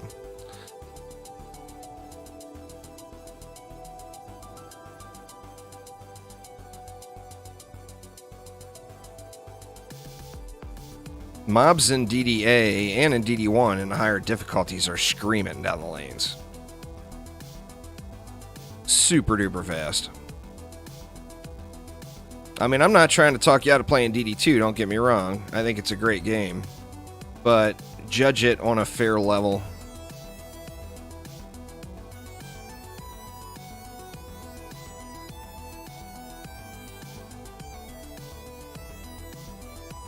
Well, companies love porting old games if it's profitable, is the thing. I think the problem with porting DD1 over to even like the last gen consoles, I think it's a big. It wouldn't be just a port. It would take a lot of work, I think, is the trouble. It's not like you can just zip it on, you know, zip it up and then unzip it into Unreal 4. Oh, people would buy DD1, but the problem is would enough people buy it to justify the work? Because they would basically have to rebuild the game in Unreal 4. It wouldn't just copy over, you know? There would be a lot of work involved, and would there be enough interest from the player base where it would be worth the work? I think that's probably the biggest question.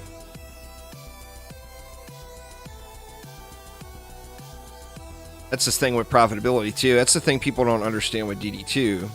DD2 was made by a finance company, not game developers. So it had a massive, massive budget. Well, the reason DD2 failed is because they spent more money on the game than what the game made. That's the basic of every business.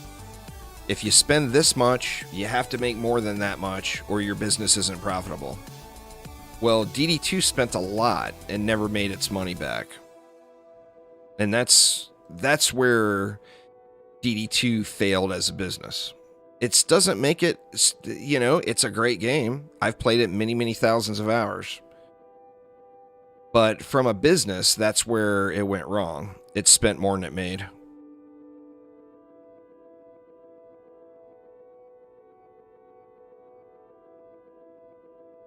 I'm not showing any dropped frames or anything. May just been a little hiccup with YouTube there, Drant. But I'm not showing anything bogging down on my end.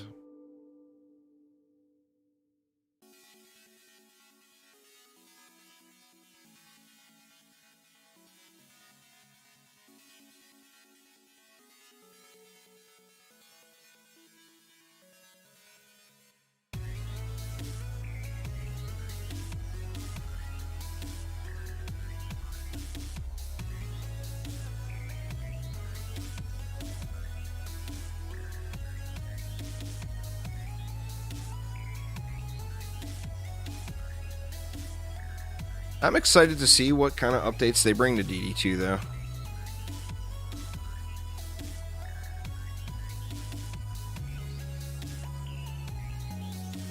Well, thanks there, Drant. I do appreciate it. That's the downside of being addicted to little indie games that are not popular. Yeah, they announced that on Twitter a couple hours ago. DDA was on a sale right now. $10 off or something like that. I mean, that makes it a no-brainer. $20 game. You're going to get... Oh, shit, the map's over again. I did it again. I keep forgetting. Alright, let's see what we get. Man, if it only had rate instead of agility, that would be a great piece. But I've already got a usable piece. What other piece? That one's Transcendent, so that's no good. Looks like it's a trans giraffe, too. Boo. Better loot last map. What's going on, David?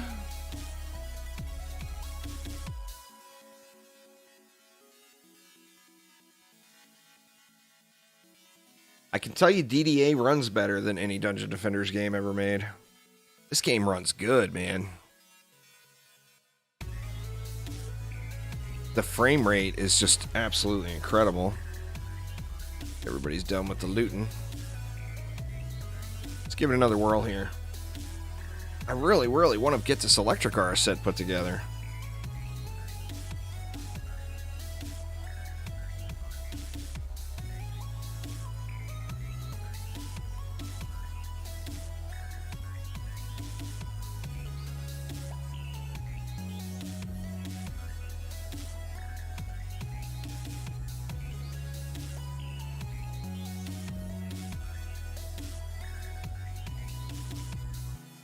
Where the man at? There it is.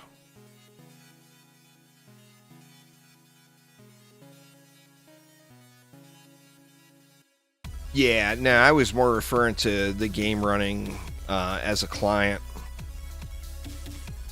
You know, it's peer-to-peer hosting, which, you know, if you're not the client, you're going to be dependent on the person who's hosting the map's connection. And that can be good and bad. If you got a friend with a badass internet connection, and if you're on Xbox, if you got a friend that's got a badass internet connection and they got a Series X, always let them host. Just do it. You'll thank me later.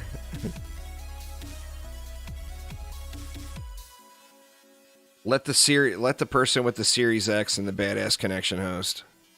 Just do it. Oh, fail jump.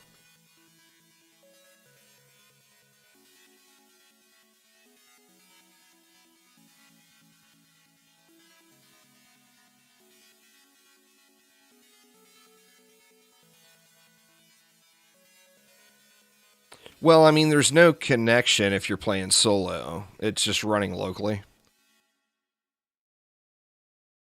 So, I mean, if you're playing solo, it will be something else that's going on.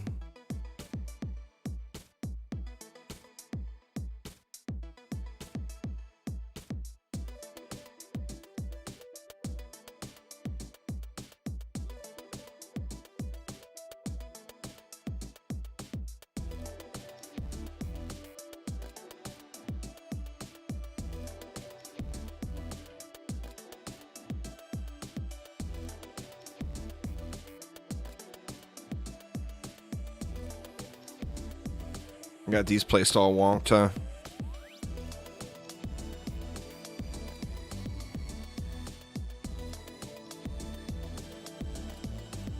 Gonna delete BF2?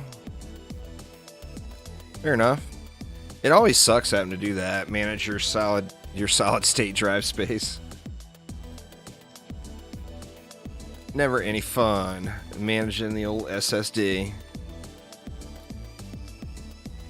I'm in pretty good shape now on this new system. I'm pretty stoked about it. I got two 1 terabyte SSDs. It's kind of nice, not gonna lie. I kind of like it. Did I hit both of those? Yeah, that easily hits them both.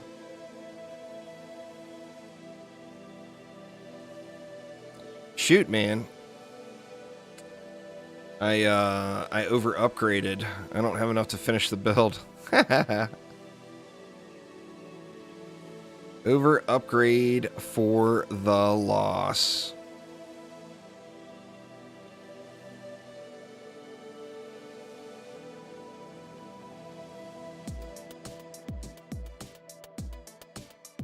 Or will I? Am I going to have just enough?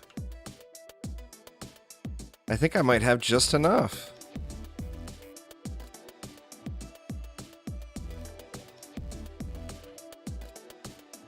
Ah, that's awesome. Just enough.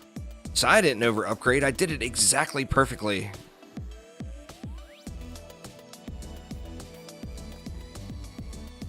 It was all planned in advance, I swear. Not really.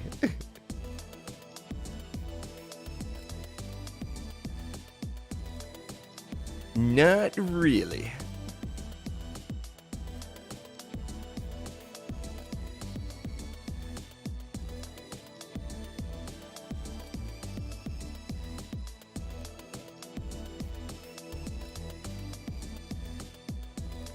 Uh-oh. Core under attack. How'd that happen?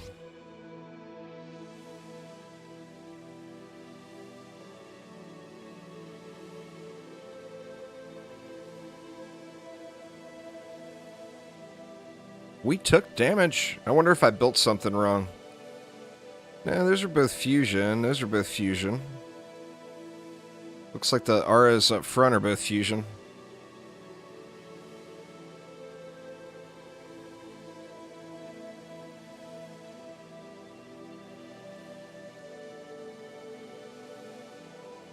How big is DDA? I'm not even sure off the top of my head. It's not huge. I'm not sure the file size off the top of my head, though. Somebody in chat probably knows. Fisk will remember on Xbox if he's still here. Fisk remembers all of the Xbox things. It'll be similar, similar size on PC.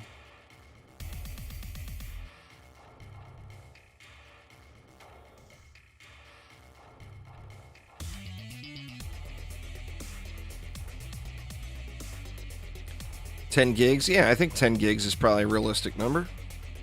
Right around there anyway. Like a minimum of 8 and a maximum of 12 maybe?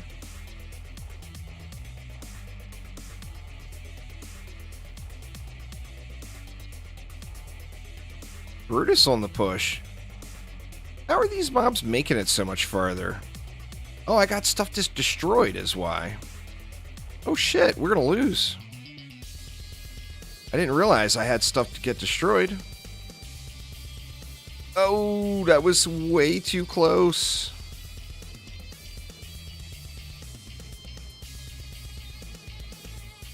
I had...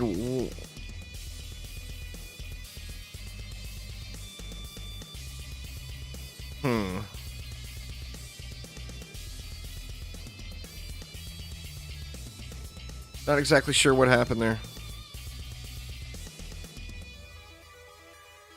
It should be less than DD2. DD2 is a resource hog with very, very poor unoptimized coding. So DDA should be much, you know, at least 15-20% less than DD2.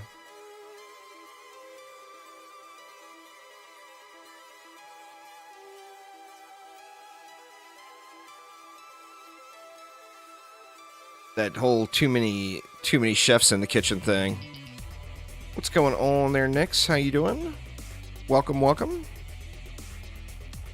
9.68 gigabyte on PC. Sounds fair.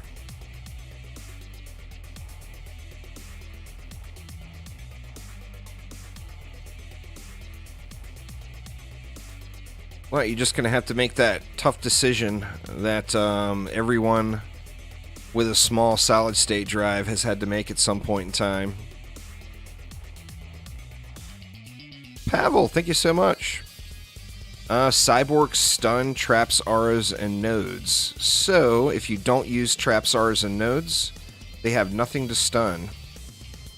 Is how you beat cyborgs in DD2. So either use towers, or have mods or shards that counter the stun. The mods and shards that counter the stun would be either a 10 out of 10 Chaos 8 Tenacity, or an Automation Shard. Alright, so let me see. We gotta do a little bit of work here. Yeah, we lost a bunch of stuff. I must have had DSTs peeking is the problem. Like, what the hell is going on here?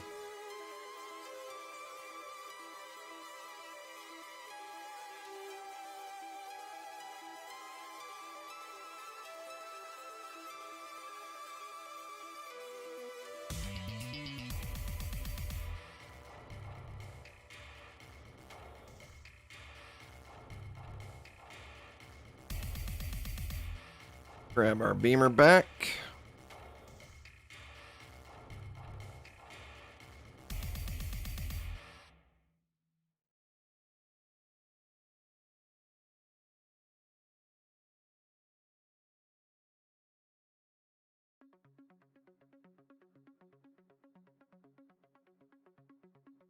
Put it in snare at the back of the back entrance. I don't feel like I need it in snare anywhere. I mean, this is the normal AFK build that I do. I just had my... If your DSTs peek through your reflect beam, then and they're firing as a ogre kobold is coming at them, like this one here is peeking. You see the back side of that DST is peeking through. That means anything that fires at that is going to be able to hit it. Pretty sure that's what went wrong there. We had the peakers going.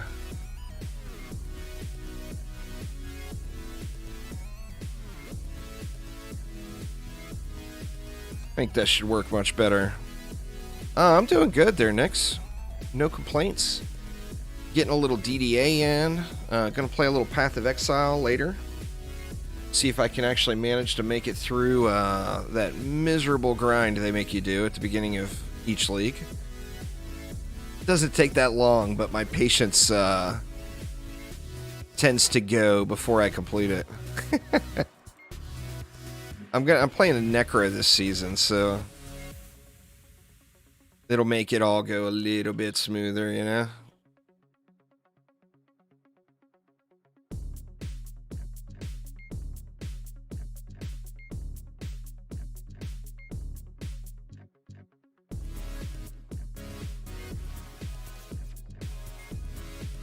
I think I'm like level 6. I played for like an hour last night. Hour and a half. I think I'm like level 16-ish. I just finished Act 1. So still got a long way to go. Haven't even got... The thing that sucks in PoE 2, or in PoE, is you gotta be, like in... Not in every case, but like in this... The hero build I'm going for this league, I'm not even going to be able to use it until I'm level 60. So I got to level as something else.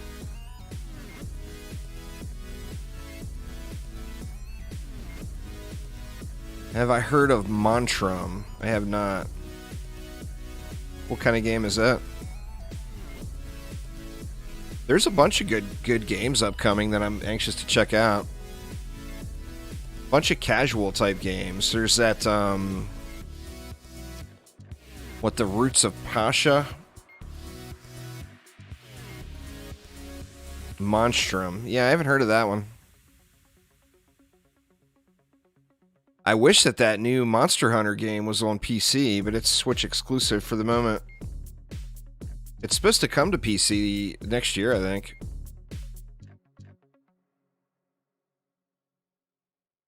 Is there a hero who can benefit from actively joining the fight? I'm not sure what you mean.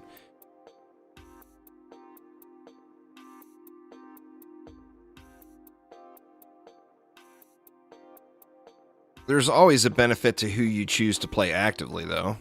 I mean, you pick that player for a reason. Like, I'm playing the Monk because I can still do good enough range DPS to take down the ogres. Well, I mean, it's a tower defense game. Any hero can DPS a lane if you just sit in a lane. But it's not that kind of game. It's a tower defense game.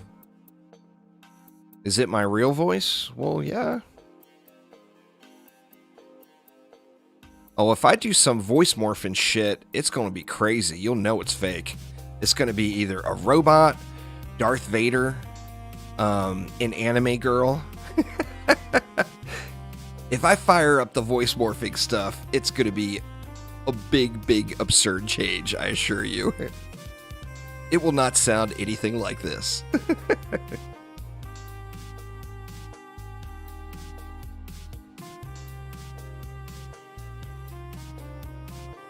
I'm still trying to find somebody with a super good female anime type voice. I haven't found anybody to do a little tiny audio recording for me. But I just haven't found anyone that could do it, or that was willing to do it. I want a little sound bite of a little anime girl saying, "Oh, it's so juicy," to play during live streams, but I haven't found anyone to do it yet.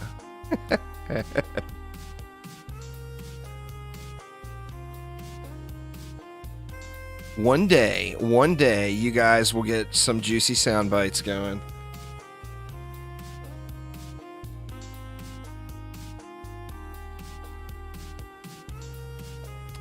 This game mode is extremely challenging, Drant, but I've already beaten it. You're not going to log into Dungeon Defenders and start playing like this. That's not how it works. I'm 1,600 hours into the game already. The game is extremely challenging. The whole point is you want to get to this point. You want to get to a point where you can chill, you know?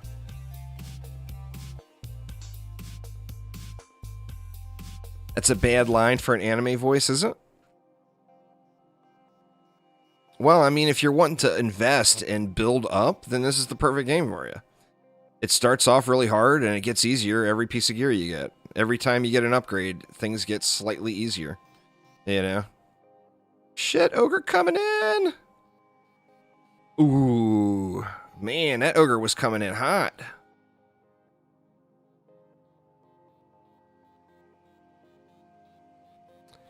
Well, I mean, that's the intention there, Marfy. There's supposed to be a hint of mystery for anyone with anyone thinking foul thoughts. That's the whole point, you know?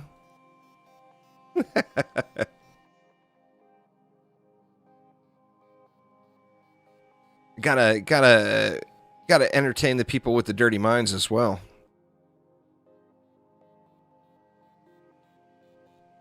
Alright, enjoy their drink. Have fun. This is going to be the last map anyway. I'm going to take a little short lunch break, and then I'll be back later on Twitch with some Path of Exile.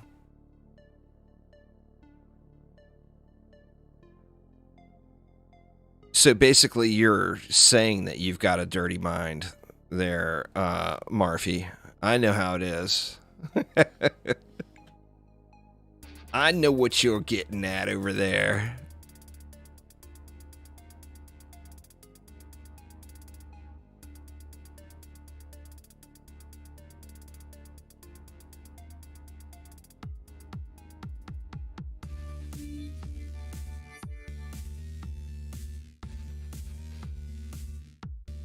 Come on, badass giraffe.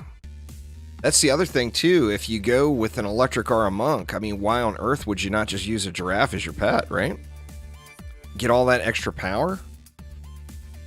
You would lose your pet ability.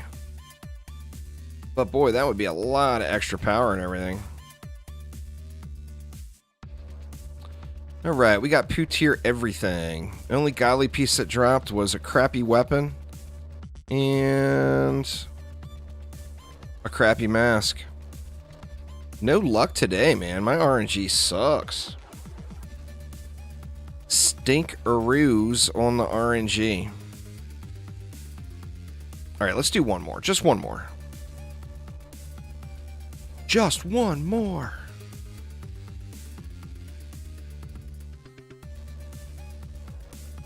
Then I got to get a little food in my belly. And then I'm excited to get going in Path of Exile. I haven't played the last couple of leagues in PoE. Nah, I won't do this because I'm actually kind of hungry right now. I want some food, but I want one more chance at some RNG here. One more chance at some RNG.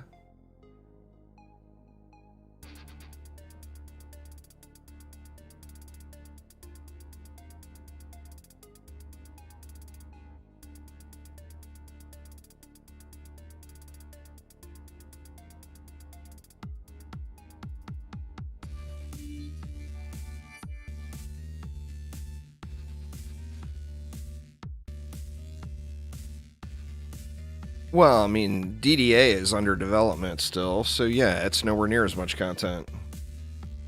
DD2 is a game that's got 8 years of development under its belt. DDA is a game that's brand new.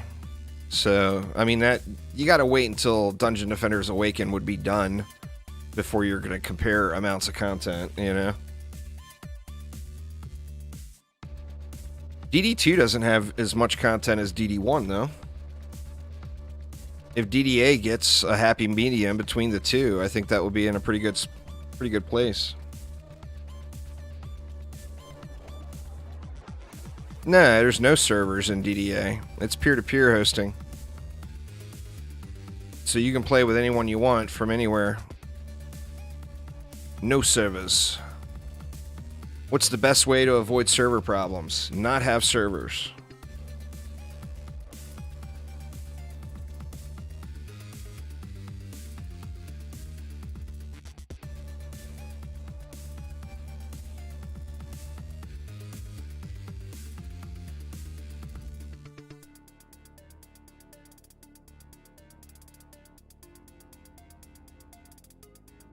I mean, that's good and bad. I kind of like the servers on DD2. I like having the marketplace, you know, the town to go park in and chat with people and everything. So, I mean, you lose that social element.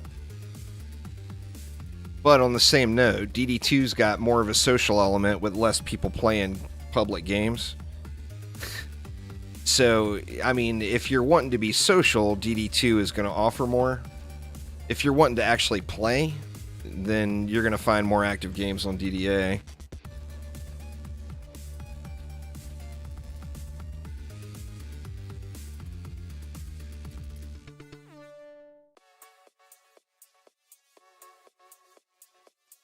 It's not early access, but the game is still early in development.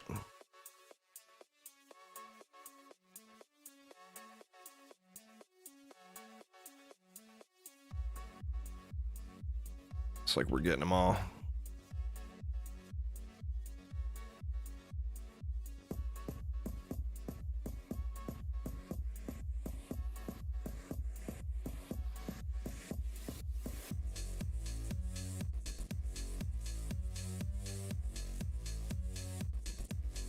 Almost there. See, we got 8 left over DU this time.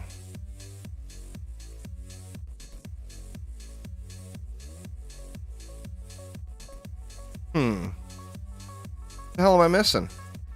I got all the gas traps in. I mean, it's almost like I'm missing a DST or something.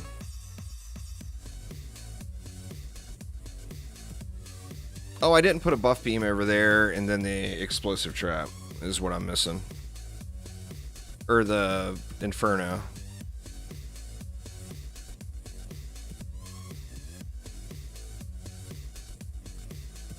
The memory's the first thing to go, y'all. Living proof right here.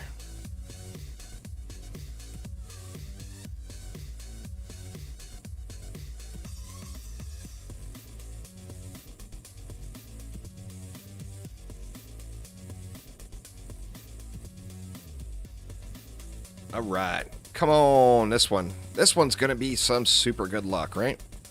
I just know it will. It's gotta be.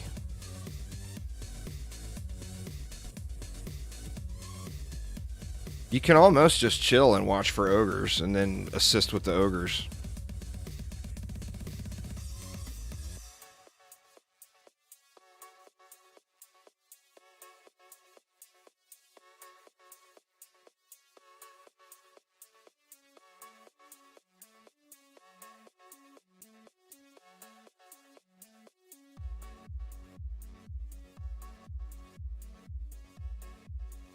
That one's got a long name. Couldn't see it before he was dead.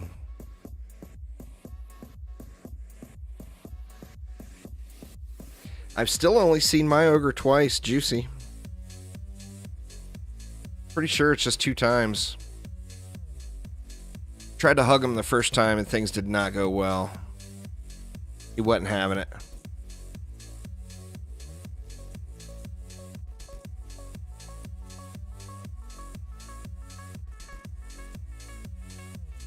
I guess it's going to be back to the drawing board tomorrow, though. I hate to just sit there and grind Ancient Mines. But, I mean, that's almost what I need to do. It's the only way, you know, you got to put it in the grind if you want to get the gear. Luck is never going to just hand it to me, you know.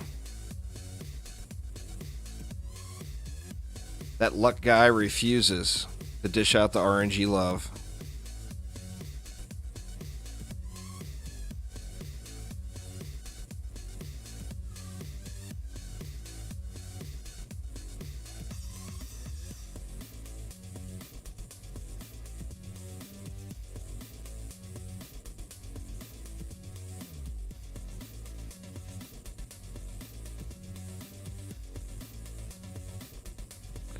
It was a Kickstarter tier. I'm not sure how many there are, but it would be easy to find out. If you just went to the Kickstarter page, you could add up. It shows you how many people pledged each tier. So you could add up the totals. So I'm not positive how many there are, but it would be pretty easy to find out.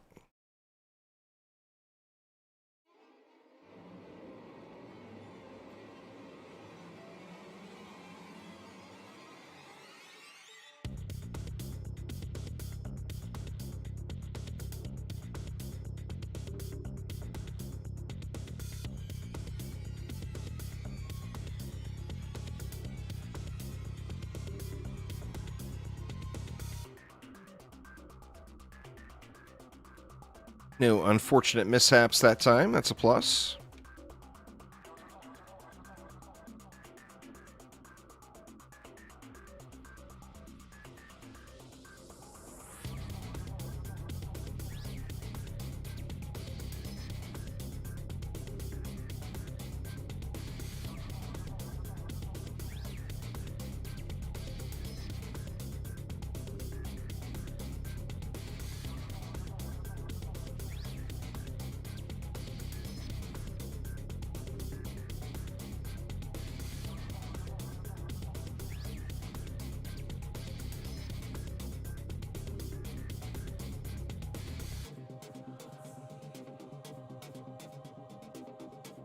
Roll, what's going on, man?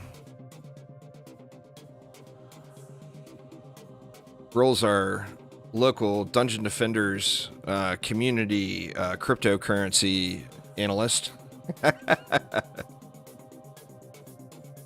The stuff, man, people that have been paying attention to all the cryptocurrency stuff have just been killing it lately. I'm a newbie to all that.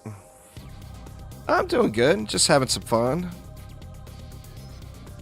Trying to put together a Fusion Electric Aura set for a hybrid hero. So it'd be one that I'd want to play actively in Tower Boost on. So I would need Vitality, Skill, I mean ideally casting as well. But as far as minimum requirements, I would need Vitality, Skill, and then all 4 builder stats on all my pieces. In a perfect world, I would have Vitality, Casting, Skill boost, and the 4 builder stats.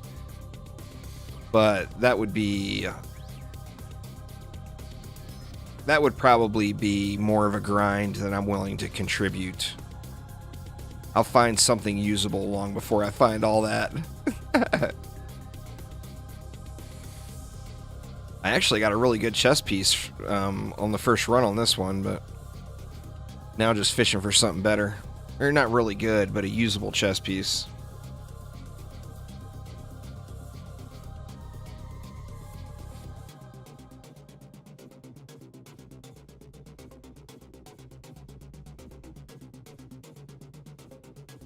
There's quite a few people that can farm Rifted Summit.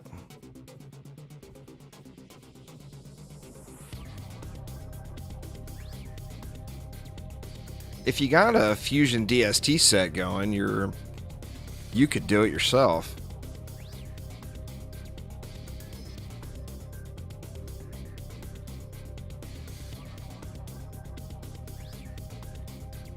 There's 377. There you go.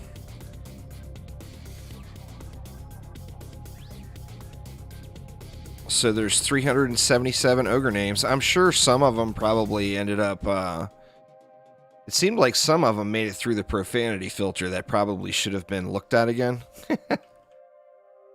But I'm sure there were some that probably didn't make it through and the person didn't refill out. But I would guess it's pretty close to that. Plus you figure Chromatic added some from their employees and stuff. So figure there's probably 400 in total, maybe.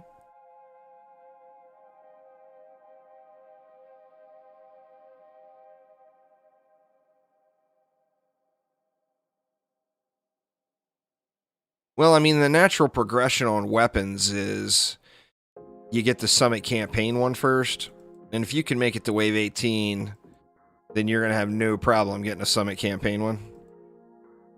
And then that one will be better than just about anything you're going to get up until the point where you can clear summit survival.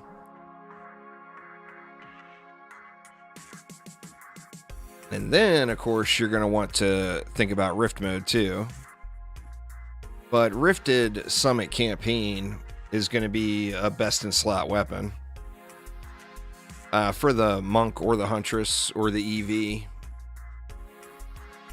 Or the Apprentice, really. It's debatable for a Proton Charge EV, the Throne Room weapon's going to be better. And for the Squire, the Throne Room weapon's going to be better as well. The Throne Room weapon is an ability weapon, basically. So, like the Squire spin scales super high with that Throne Room weapon.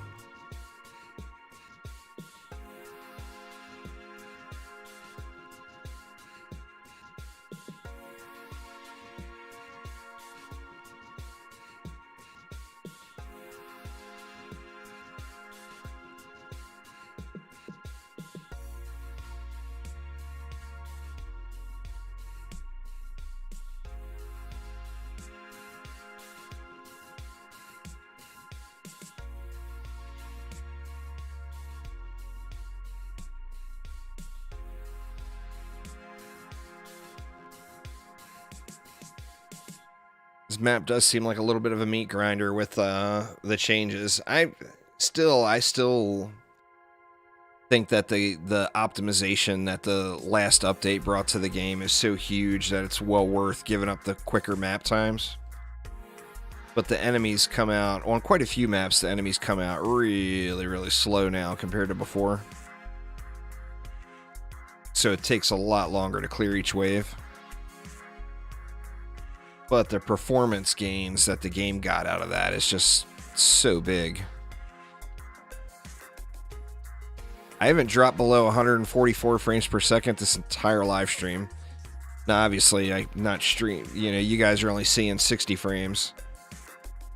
But on my machine here, I haven't dropped below 144 this entire stream. Like, it's been up above that the whole time. Just crazy how good the game runs now.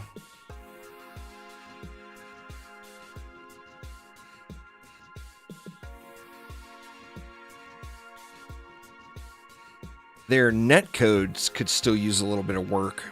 So when you're the non-host, you know.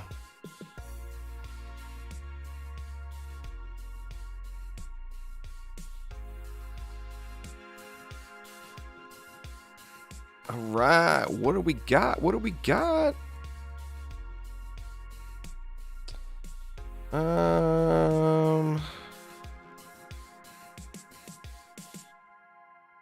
That's not a bad miner piece if you're looking for a miner set for a builder.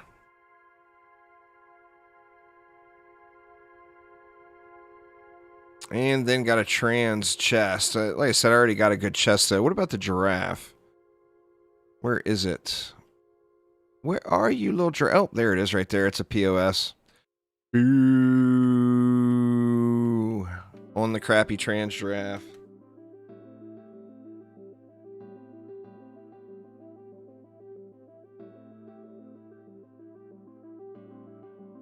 Looks like Chaffin got a really good giraffe. That's awesome. Anyway, y'all, that is going to get it for me for right now. I am going to, like I said, I want to get this new league started in Path of Exile. I'll be firing up that over on Twitch within an hour. I don't even know what time it is right now, but it will be within an hour of right now. I do want to go get a little snack in the belly. And take a real quick break, and then I will be live over on the Twitches for some PoE. If you're a PoE pro, by all means, please swing by and show me the way, because I am a PoE nub, like you would not believe. But anyway, thanks a ton, y'all. Hopefully everyone's having a wonderful week so far, and I will see you all next time. Take it easy.